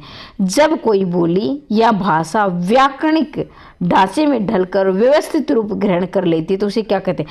देखो भाई, पहले वो बोली है, फिर क्या है, उसके व्याकरण के नियम लगने लग जाते हैं। अब हमारी जो क्षेत्रीय बोली है, अब हम आपस में बातचीत कर रहे हैं तो उसमें हम ये व्याकरण की शुद्धता थोड़ी ना देखते हैं, कहाँ पर भाई विराम चिन्ह आएगा, कहाँ पर संज्ञा का, कहाँ सर्वनाम का, कहाँ क्या है ये आपकी जो आती है जिसमें बोला जाता है कि जी कहीं जातिवाचक ये जो भी संज्ञा होते हैं, तो इन सब का प्रयोग हम बातचीत में नहीं करते। हमें क्या है, सिर्फ अपने भाव को व्यक्त करना होता है। तो इसमें आपका 60 का रहेगा परिनिष्ठ भाषा। यानी ये साहित्यिक भी हो सकता है, साहित्यिक भी, कन्फ्यूज नहीं है, एक ही बात है। परिनिष्ठ साहित्यिक मानक भी हो सकता है, मानक भाषा, परिनिष्ठ भाषा, साहित्यिक भाषा। तो देखिए दोस्तों, ज़्यादा से ज़्यादा शेयर कर लेना।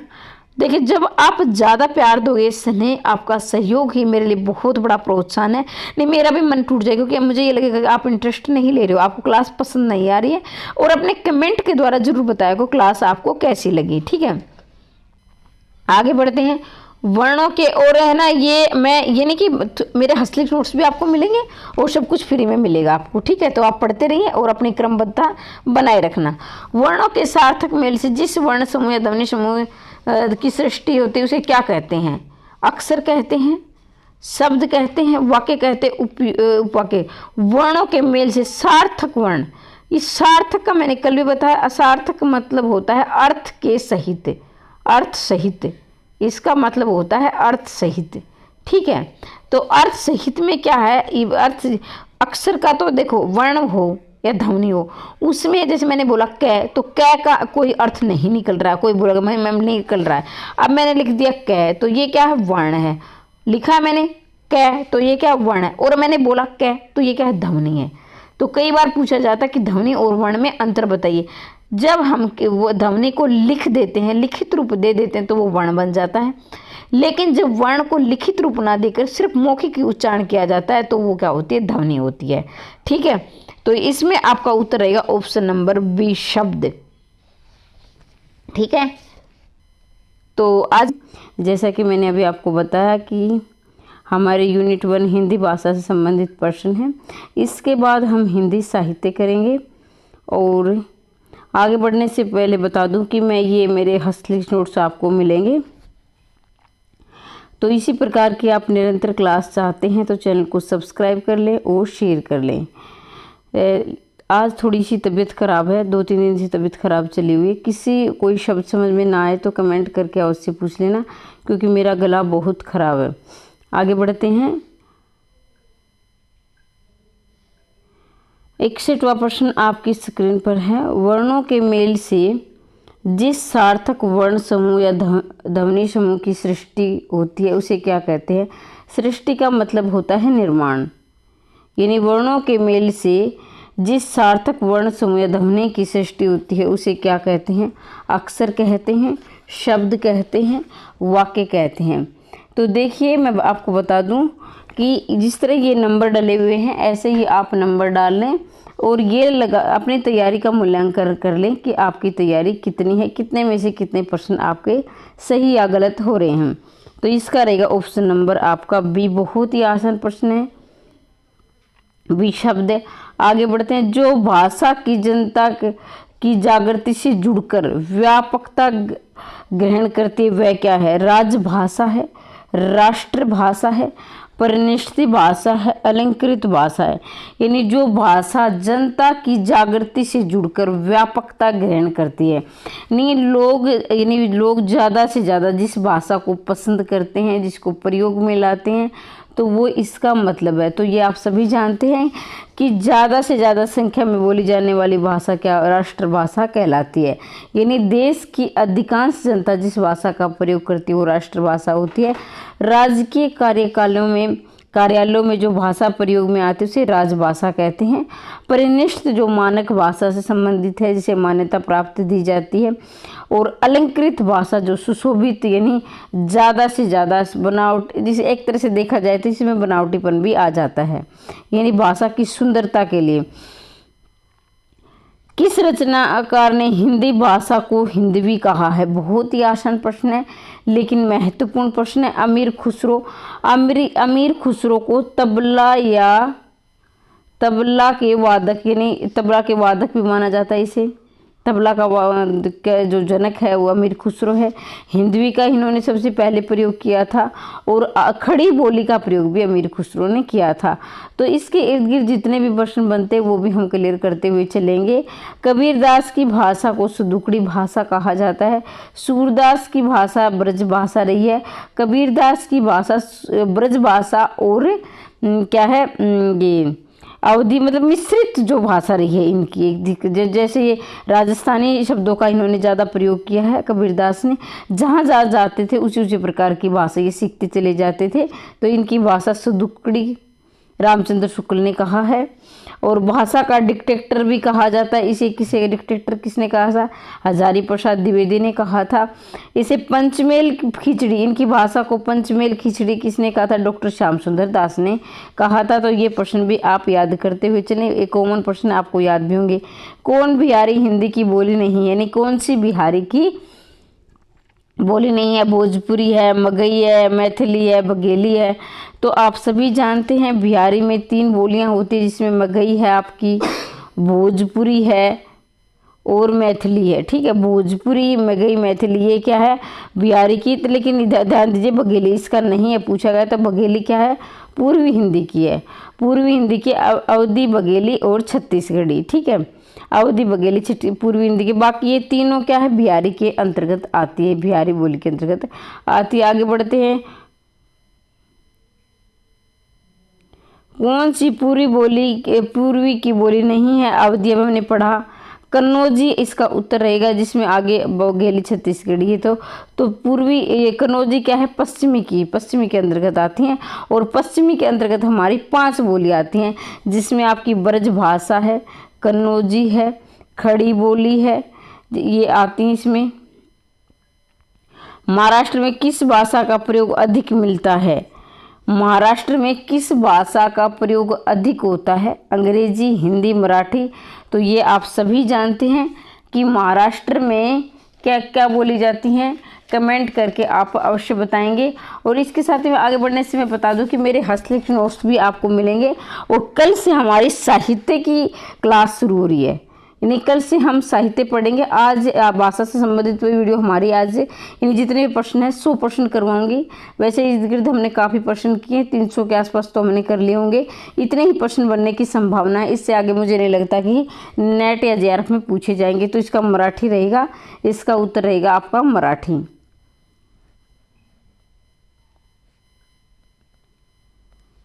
देखिए थोड़ा सा धैर्य बना के रखिए, क्योंकि हम कौन से प्रश्न में आगे थे? 66वां हमारा प्रश्न था। कभी कभी ये जल्दबाजी में पीडीएफ इधर उधर हो जाती है। तो 66वां हमारा प्रश्न था। अगर आप लोगों का प्यार और सहयोग मुझे मिलता रहा तो ये हमारी क्लास निरंतर चलती रहेगी।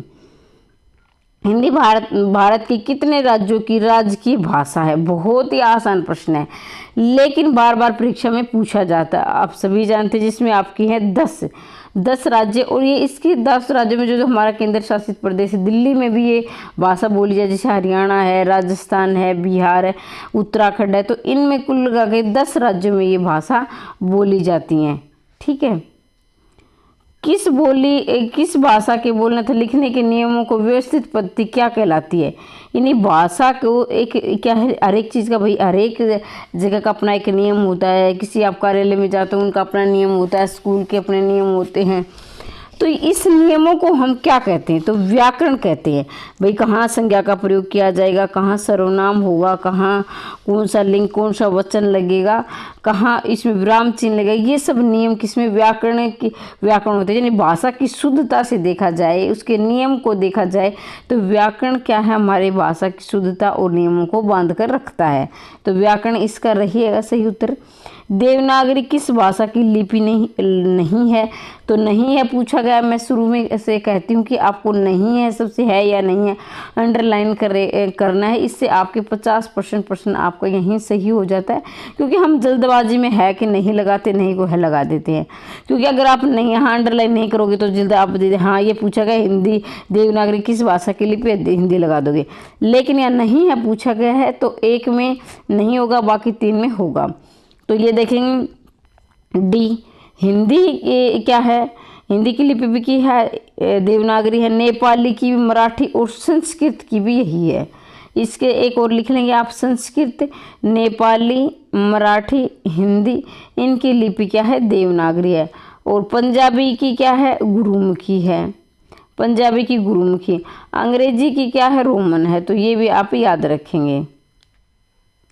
तमिल भाषा की लिपि कौन सी है, देवनागरी है, रोमन है, द्रविड़ है, नास्तिक है। तो 70 का आपका उत्तर रहेगा द्रविड़। तमिल भाषा की लिपि क्या है, द्रविड़ है। देखिए मैं बार बार बोल रही हूँ कि आपको आसान भी मिलेंगे प्रश्न, मुश्किल भी मिलेंगे और सामान्य जो सभी कर सकते वो भी मिलेंगे। तो ये ना सोचे कि आसान क्योंकि ये आसान ही सोचकर हम छोड़ देते हैं और ये हमारे प्रश्न गलत हो जाते हैं। कौन हिंदी की उपभाषा नहीं है, उपभाषा पूछा गया है तो ध्यान देंगे आप। जिसमें आपकी है पूर्वी है, पहाड़ी है, दक्षिणी है, एक ऑप्शन और बच गया वो भी हम देखेंगे क्योंकि इससे हमें उत्तर दिख जाता है। ये डी पूरे हो चुके पश्चिमी ऊपर, तो इसका यही रहेगा दक्षिणी। कौन हिंदी की उपभाषा नहीं है, दक्षिणी नहीं है, बाकी पश्चिमी, पूर्वी, पहाड़ी, ये पहाड़ी के अंदर आपकी गढ़वाली और कुमाऊनी आती हैं, कुमाऊनी और गढ़वाली पहाड़ी के अंदर। इसकी एक ट्रिक रहेगी क्योंकि पहाड़ी गढ़वाली क्या है, कुमाऊनी है, मतलब काम करने पहाड़ी गढ़वाली क्या है, कुमाऊनी। ये तीनों पहाड़ी भी इसी बोली में आती है, पहाड़ी की बोली भी होती है, उपभाषा भी। क्योंकि देखो जब भाषा में उपभाषा में क्या बोली में जब साहित्य की रचना होने लग जाती है तो वो उपभाषा बन जाती है, यानी थोड़े से क्षेत्र में। ठीक है, जब बोली में साहित्य रचना होने लगती है तो उपभाषा और ऐसे विस्तार होता जाता है तो वो भाषा बन जाती है। ठीक है, और पूर्वी में आप जानते हैं 3 है, पश्चिम में कितनी है, 5 है। तो इस प्रकार से हमारी ये 8 बोलियां बन जाती हैं। भाषा का वह रूप जिसका प्रयोग जनता अपने समूह या घरों में प्रयोग करते तो उसे क्या कहते हैं। भाषा का वह रूप जिसका प्रयोग सामान्य जनता अपने समूह या घरों में करते हैं तो आप सभी जानते हैं, तो उसको हम क्या कहते हैं, क्षेत्रीय भाषा। यानी किसी छोटे से क्षेत्र में बोली जाती है। जैसे हरियाणा है तो उसमें हरियाणवी बोली जाती है, सिर्फ हरियाणा में प्रयोगी छोटे क्षेत्र है। राजस्थान है उसमें राजस्थानी, महाराष्ट्र है उसमें मराठी होगी। ऐसे ऐसे छोटे छोटे क्षेत्रों में जो भाषा बोली जाती है उसे बोली कहते हैं। फिर थोड़ी सी साहित्य रचना हो ले तो उस भाषा और ऐसे विस्तार होने लग जाता है तो वो भाषा बन जाती है। आगे बढ़ते हैं। मध्यकाल में काव्य भाषा के में सर्वाधिक प्रचलित बोली थी। मध्यकाल से मतलब यहाँ भक्ति काल से है, कंफ्यूज ना हो। मध्यकाल से मतलब यहाँ भक्ति काल से। मध्यकाल में काव्य भाषा के रूप में सर्वाधिक प्रचलित बोली थी राजस्थानी थी, मगही थी, ब्रजभाषा थी, बघेली थी। तो इसका आपका उत्तर रहेगा ब्रजभाषा। यानी देखो मध्यकाल के अंतर्गत आपके रहे हैं सूरदास रहे हैं तो सूरदास ने ब्रजभाषा का प्रयोग किया है। तुलसीदास रहे हैं, तुलसीदास ने ब्रजभाषा और अवधी दोनों का प्रयोग किया है, जिसमें अब बाद में ऐसे बिहारी ने भी किया है, लेकिन बिहारी रीतिकाल के अंतर्गत आप पढ़ेंगे। ठीक है, अमीर खुसरो की रचनाएं किस बोली में प्रचलित है। अमीर खुसरो की रचनाएं किस बोली में प्रचलित है, 74 का आपका रहेगा। लेकिन आगे बढ़ने से मैं पहले बता दूं कि अमीर खुसरो ने खालिक बारी, दो सुखने इनकी रचनाएं हैं। खालिक बारी, दो सुखने, सितार और तबला के ये वादक के जनक रहे। सितार और तबला वादक के जनक, बहुत प्रश्न पूछा जाता है। सितार एवं तबला वादक के जनक कौन है? तो ये अमीर खुसरो हैं। खालिक बारी, दो सुखने इनकी रचनाएं हैं। तो इसका आपका उत्तर रहेगा ऑप्शन नंबर सी, खड़ी बोली। अमीर खुसरो ने किस बोली का प्रयोग किया है? खड़ी बोली का प्रयोग किया है। भारत में बोलियों की संख्या कितनी निर्धारित की गई है? तो ये प्रश्न आप मुझे कमेंट करके बताओगे, लेकिन मैं अपने हिसाब से बता देती हूँ। देखो, अगर बोलियों की संख्या देखी जाए तो 18 बोलियां हैं। संविधान में अगर हम भाषाएं, 22 भाषाएं हैं संविधान में, जो कि 14 सितंबर 1949 में 22 भाषाओं को संविधान में दर्जा दिया गया था 14 सितंबर 1949 को। और 14 सितंबर को हम हिंदी दिवस भी मनाते हैं। 10 जनवरी को हम अंतर्राष्ट्रीय हिंदी दिवस मनाते हैं और 14 सितंबर को हम क्या मनाते हैं? राष्ट्रीय हिंदी दिवस मनाते हैं। ठीक है, तो ये तो आप सभी जानते हैं। 343 से 351 तक ये क्या है? अनुच्छेद 343 से 351 के अनुच्छेद में हिंदी हमारी क्या है? राजभाषा है। तो ये इसका संपूर्ण इन भाषाओं से संबंधित वर्णन है। ठीक है, लेकिन अगर हम संख्या में देखा जाए तो 1961, ये आप नोट कर ले, 1961 की जनगणना के अनुसार 1652 भाषाओं को मातृभाषा, यानी ये 1961 में जनगणना हुई थी भाषा से संबंधित। उसमें क्या कहा गया था कि 1652 हमारे देश की मातृभाषा यानी बोलियां हैं। लेकिन यहाँ प्रश्न को थोड़ा सा घुमाकर ऐसा दिया गया, ये प्रश्न मेरे ख्याल से ऐसा होना चाहिए था कि भारत में बोले जाने वाली यानी जो हिंदी भाषा वो कितने प्रतिशत लोग प्रयोग करते हैं। तो इसका 43.63 इसका उत्तर होता है। यानी 43 से ज़्यादा अगर देखा जाए तो ये इस तरह से आंकड़े से देखा जाए तो हमारी हिंदी हमारी राष्ट्रभाषा बन जाती है, क्योंकि हमारे देश में अधिकांश जो जनता है हिंदी का प्रयोग करते हैं। तो यहाँ 43.63 के होना चाहिए था मेरे हिसाब से। वैसे आपको क्या लगता है? कमेंट करके आप अवश्य बताएंगे, अगर ये वीडियो आप ध्यानपूर्वक देख रहे हैं तो। मुझे इसमें ये प्रश्न थोड़ा सा अलग लगा, क्योंकि कहीं ना कहीं मुझे लग रहा है कि क्या तो राइटिंग में इसमें गलती हुई है। तो इसमें 43.63 होना चाहिए था मेरे हिसाब से, कि हिंदी की जो भाषा है, हिंदी भाषा हमारे देश के 43% लोग प्रयोग करते हैं। ठीक है, तो इसमें 436 माना गया, तो ऐसा तो मेरे हिसाब से नहीं होना चाहिए था। वर्तमान में भारतीय संविधान में कितनी राज्य भाषाएं वर्णित है? वैसे मैं इसको देखकर बता दूंगी, लेकिन अगर आपको लग रहा है कि ठीक है तो आप भी कमेंट करके अवश्य बताना। वर्तमान में भारतीय संविधान में कितनी राज्य भाषाएं वर्णित हैं? 24 है, 22 है, सभी जानते हैं, बिल्कुल आसान प्रश्न है, 22 है। भारतीय संविधान में राज्य भाषा की किस अनुसूची में वर्णित है? तो आप सभी जानते हैं 8वीं अनुसूची में है। 8वीं अनुसूची में भाषा संबंधी है।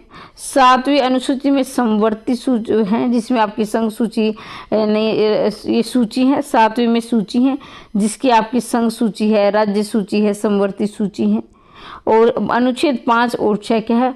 राज्य की जनजातियां जातियों से संबंधित है, अनुसूचित जाति और जनजातियों से संबंधित है ये। ठीक है, तो ये सारे हमारे क्लियर हो गए। आगे बढ़ते हैं। निम्न में से कौन सा कथन राज्य की भाषाओं के संदर्भ में सही नहीं है? हम सबसे पहले हमारा क्या काम होगा? सही नहीं है को हम अंडरलाइन करेंगे, इससे हमें पता चल जाएगा कि प्रश्न में पूछा क्या गया है। ठीक है, तो ये छोटी छोटी गलतियां आप सुधारते हुए चलेंगे। संविधान के अनुच्छेद 393 में राजभाषा, बिल्कुल सही बात है भाई। जब तक राष्ट्रभाषा कोई अन्यथा, पहले इस प्रश्न को आप ध्यान से समझें। संविधान में कौन सा कथन राज्य भाषाओं के संदर्भ में सही नहीं है? देखा गया, जब तक राष्ट्रपति कोई अन्यथा व्यवस्था ना दे उच्चतम न्यायालय के कार्य में अंग्रेजी में होगी। ये तो बात वही गलत यही हो गई, क्योंकि राष्ट्रपति को अन्यथा व्यवस्था ना करें, क्योंकि राष्ट्रपति नहीं भाई, उच्चतम न्यायालय में जो हमारी भाषा होती है वो हिंदी और अंग्रेजी में प्रयोग की जाती है। राजभाषा अधिनियम को 1963 में पास किया गया था, ये बात बिल्कुल सही है। राजभाषा अधिनियम को 1963 में ही पास किया गया था। देवनागरी लिपि में लिखी जाने वाली संघ की भाषा क्या हिंदी है, ये भी ठीक है, यानी देवनागरी लिपि में जो होती है वो संघ की भाषा क्या है, हिंदी है। इसके साथ याद रखेंगे संस्कृत की भी क्या है, देवनागरी है लिपि। मराठी की भी क्या है, देवनागरी है। नेपाली भी की क्या है, देवनागरी है। तो इन भाषाओं की लिपि भी देवनागरी है, ये भी आप एक्स्ट्रा फैक्ट याद रखेंगे।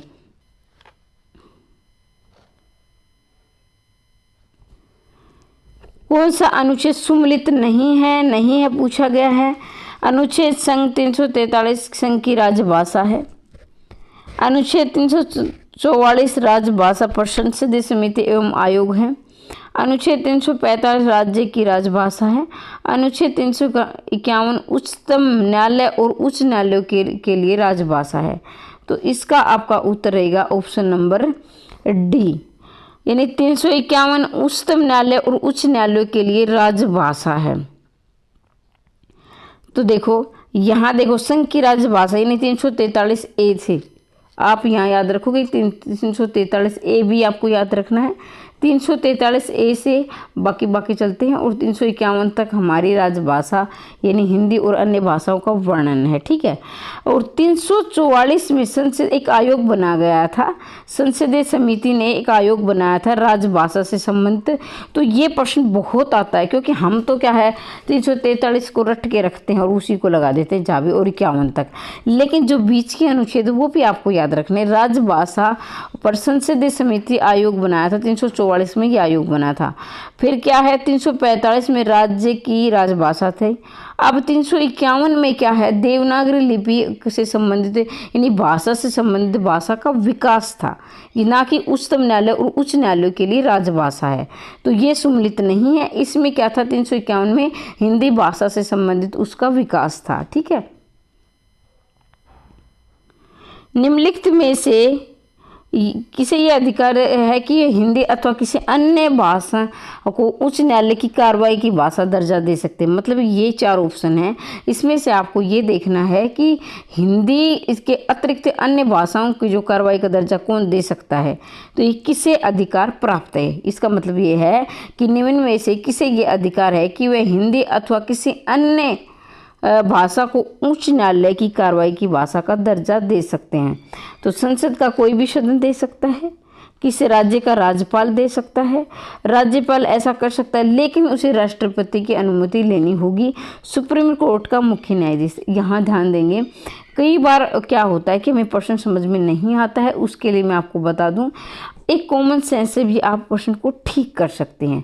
अब भाई देखो, किसी भी प्रश्न को अगर बहुत ज़्यादा खोल के दिया होता है, थोड़ा सा मतलब और प्रश्नों के मुकाबले में अच्छा समझा कर दिया होता है, तुक्का लगाने की बात बता रही हूँ, तो वही आपका उत्तर होगा, ठीक है। मान लीजिए आपको ये प्रश्न नहीं आ रहा है, तो ये आप इसका उत्तर ऑप्शन नंबर सी आप समझ गए होंगे।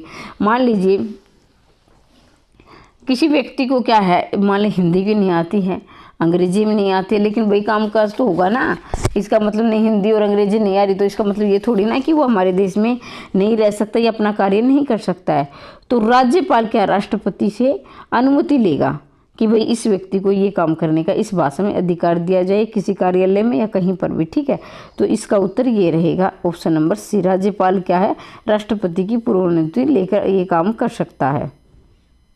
यदि किसी व्यक्ति को उच्चतम न्यायालय में कोई जनहित याचिका लगानी है तो याचिका किस भाषा में लिखी जानी चाहिए। उच्चतम न्यायालय की हम बात कर रहे हैं, किसी व्यक्ति को जनहित याचिका लगानी, भाई जन के हित के लिए, जन के अधिकारों के लिए, लोगों के अधिकारों के लिए याचिका लगानी है, तो वो किस भाषा में लगाएगा।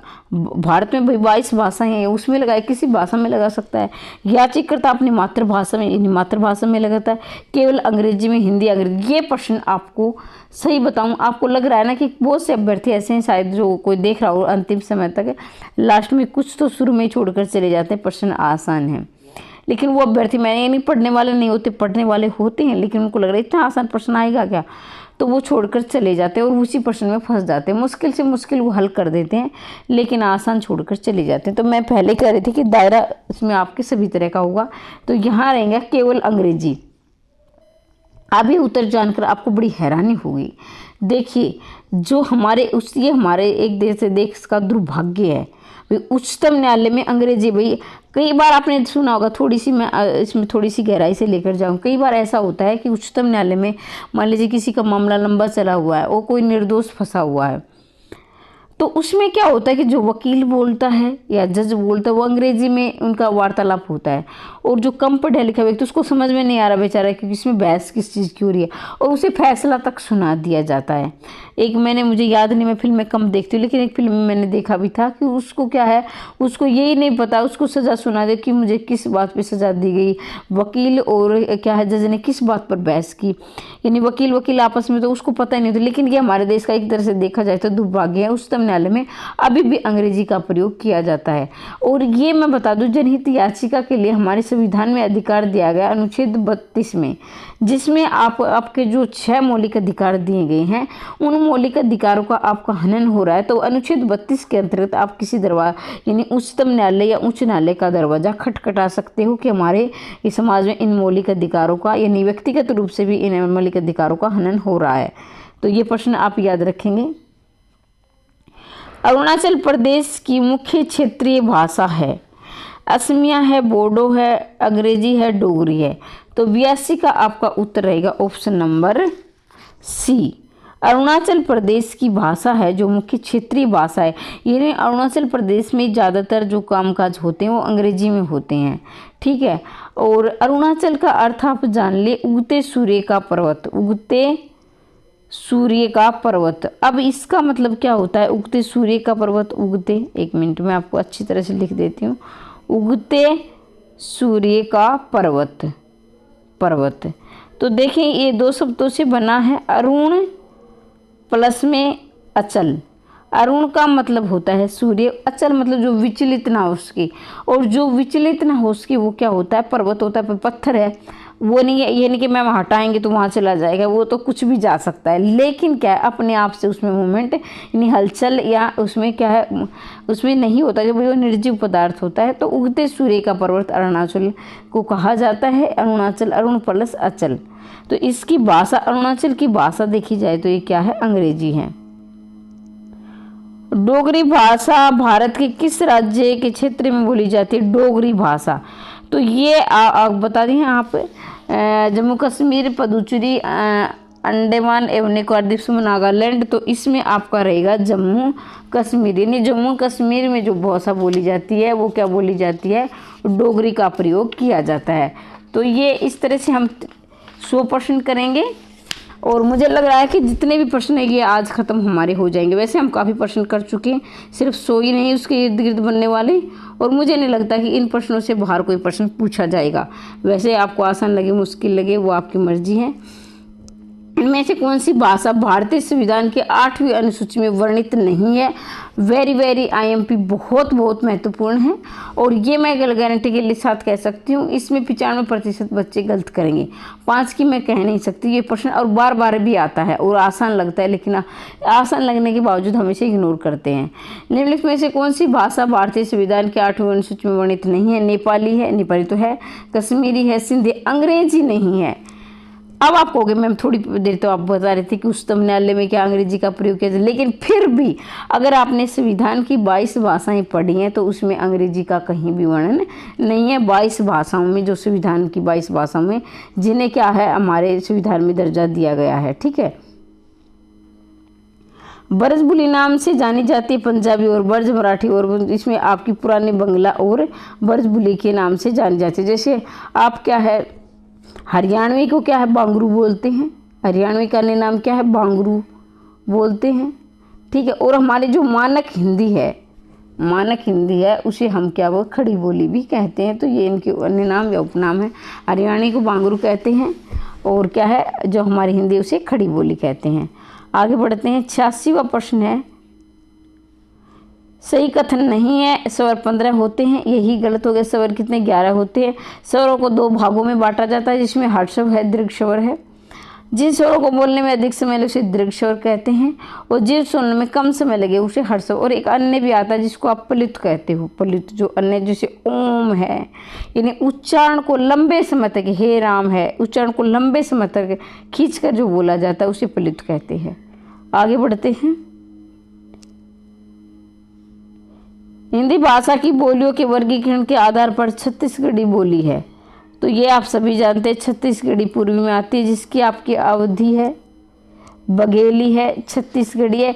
आपको लग रहा है कि मैम बार बार इसे क्यों बता रही है, तो आसान है भाई, जिसको नहीं आता है मैं मानती हूँ आसान है, लेकिन ये प्रश्न बहुत महत्वपूर्ण है।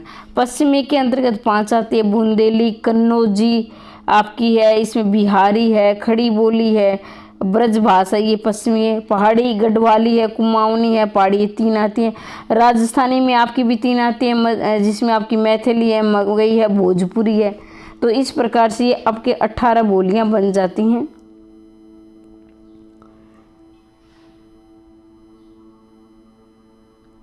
ये भी नहीं किया था भाई। ब्रज भाषा क्या है, पश्चिमी हिंदी के अंतर्गत आती है, अभी थोड़ी देर पहले हमने पढ़ा था। हिंदी खड़ी बोली के गद्य के किस साहित्यकार ने महत्वपूर्ण भूमिका निभाई है। यहाँ इसके ऑप्शन के अकॉर्डिंग सदल मिश्र आएगा। जैसे सदल मिश्र है, नासिकेतो उपाख्यान है, तो इन्होंने क्या है, अहम भूमिका निभाई। लेकिन अगर यहाँ परंपरा की दृष्टि से देखा जाए तो भारतेंदु हरिश्चंद्र उत्तर होगा। अगर यहाँ परंपरा शब्द लगा होता तो भारतेंदु हरिश्चंद्र होता, कि भारतेंदु हरिश्चंद्र ने खड़ी बोली में अहम भूमिका निभाई थी। अगर यहाँ परंपरा शब्द लग जाएगा तो आप भारतेंदु हरिश्चंद्र करेंगे। वैसे अगर आ जाए तो सदल मिश्र इसका उत्तर होगा। भाषा का मूल प्रारंभिक रूप क्या है, तो आप सभी जानते हैं मौखिक है। मूल प्रारंभ यानी शुरुआत में जब क्या हुई थी बोली जाए तो मौखिक लोग बोलते थे। अब आप बोलोगे मैम यहाँ संज्ञा, सर्वनाम, विशेषण, ये लिंग वचन, एक वचन, विराम चिन्ह, ये कैसे, तो भाई उस समय जब हमने बोलना सीखा, यानी ध्वनि थी पहले, आदि मानव पशु की जो भाषा थी वो ध्वनि के आधार पर अपनी भाषा को प्रकट करते, तो वो क्या उसमें उस समय ये लिपि क्या है, हिंदी की देवनागरी, अंग्रेजी की रोमन, ऐसी लिपि कुछ नहीं होता था। बाद में धीरे धीरे जाकर 19वीं शताब्दी में इसका बेहतर तरीके से प्रयोग होने लगा। पहले क्या है, सिर्फ मुख से बोलकर ही अपने विचारों को आदान प्रदान होता था, इन्हें समझाया जाता था। तो ये आप सभी जानते हैं। सांकेतिक संकेत के द्वारा समझाते थे। लिखित फिर बाद में लिखित रूप आया, और साहित्य का तो सबसे अंतिम रूप साहित्य रूप आएगा इसका। हिंदी खड़ी बोली का साहित्यिक धरातल किस शताब्दी में विकसित हुआ, तो ये अभी भी मैंने थोड़ी देर पहले 19वीं शताब्दी ने 1801 हो गया, तो ये 19वीं शताब्दी शुरू हो गई। यानी 1800 से 1 लगते 19वीं शताब्दी, और 1901 लगते ही 20वीं शताब्दी शुरू हो जाती है। तो देखा जाए तो सही तरह से अगर तो 1900 तो ये भारतेंदु के समय में हिंदी भाषा का सही प्रयोग होने लगा, और महावीर प्रसाद द्विवेदी ने तो इसे शुद्धता पर काफ़ी जोर दिया है। ठीक है, उन्होंने नायिका भेद का काफ़ी विरोध किया है महावीर प्रसाद ने, कि नायिका भेद से निकलकर अपनी भाषाओं की शुद्धता, भाषा की शुद्धता पर ध्यान दो, साहित्य पर ध्यान दो। हालांकि भारतेंदु हरिश्चंद्र ने भी काफ़ी योगदान रहा, उन्होंने शुरुआत की थी, लेकिन जाकर जो महावीर प्रसाद द्विवेदी काल में ये काफ़ी शुद्ध हो गई थी जाते जाते। मध्यकाल में राजकाज की भाषा में मान्यता मिली है। मध्यकाल में किस भाषा को मान्यता मिली है, 92 का प्रश्न आपकी स्क्रीन पर है। हिंदी को मिली है, उर्दू को मिली है, फारसी को मिली है, अरबी को मिली है। तो इसका आपका रहेगा मध्यकाल में आता है। मध्यकाल यानी से मतलब यह है भक्ति काल से बार बार बता रही हूँ। और भक्ति काल में क्या है, मुसलमानों का काफ़ी जोर था, यानी मुसलमान भी साहित्य रचना कर रहे थे, और मुसलमान जो हमारे राजा होते थे ज़्यादातर मुस्लिम ही होते थे, तो वो इसका प्रयोग करते थे, फारसी का प्रयोग करते थे। जिसमें आपके अकबर के समय की बात करते हैं हम, जहांगीर, अकबर, ये जो भी समय होता था, यानी जो मुसलमान जो राजा होते थे वो फारसी का प्रयोग करते थे अपने राज्य के कार्यों में। ब्रज भाषा और अवधि किस काल की कवि भाषाएं थी? ब्रज भाषा और अवधि मध्यकाल की थी, आर्यकाल की थी, पूर्व काल की थी, और आदिकाल की थी। तो ये आपकी ब्रज भाषा और इसमें क्या थी, आपकी मध्यकाल की थी। मध्यकाल जिसे ब्रज भाषा देखें तो सूरदास ने ब्रज भाषा का प्रयोग किया है। अवधि का इसमें तुलसीदास ने, तो ये ध्यान देंगे आप, अगर आप पहली बार तैयारी करने जा रहे हैं तो मैं ध्यान दे आप याद रखेंगे। तुलसीदास ने ब्रजभाषा का भी प्रयोग किया था और अवधि का भी प्रयोग किया था। जहाँ पर राम और मंगल आ जाए वहाँ आपकी आएगी अवधि भाषा। और इसके अलावा जो भी रचनाएं थी राम और मंगल को छोड़कर बाकी सारी रचनाएं किसकी थी? ब्रजभाषा की थी। जैसे कई बार पूछा जाता है कि विनय पत्रिका की भाषा क्या है, तो विनय पत्रिका की भाषा इनकी रही ब्रजभाषा। इसमें 21 रागों का प्रयोग किया गया है। ये मैं बात करती हूँ तुलसीदास की। अब रामचरितमानस की भाषा क्या थी? अवधि थी। तो इसका उत्तर रहेगा ऑप्शन नंबर ए। आधुनिक आर्य भाषाओं का विकास किससे हुआ है? आधुनिक भारतीय आर्य भाषा का विकास संस्कृत से हुआ है, प्राकृत से हुआ है, पाली से हुआ, अपभ्रंश से हुआ है। तो इसका आपका रहेगा अपभ्रंश। अब देखो अपभ्रंश की मैं बात करती हूँ। अपभ्रंश का मतलब होता है टूटा फूटा। अपभ्रंश के बाद हमारी भाषा जो आती है अवट भी आती है, लेकिन अवट का ऑप्शन में बहुत कम मिलता है। अवट के बाद हिंदी आई।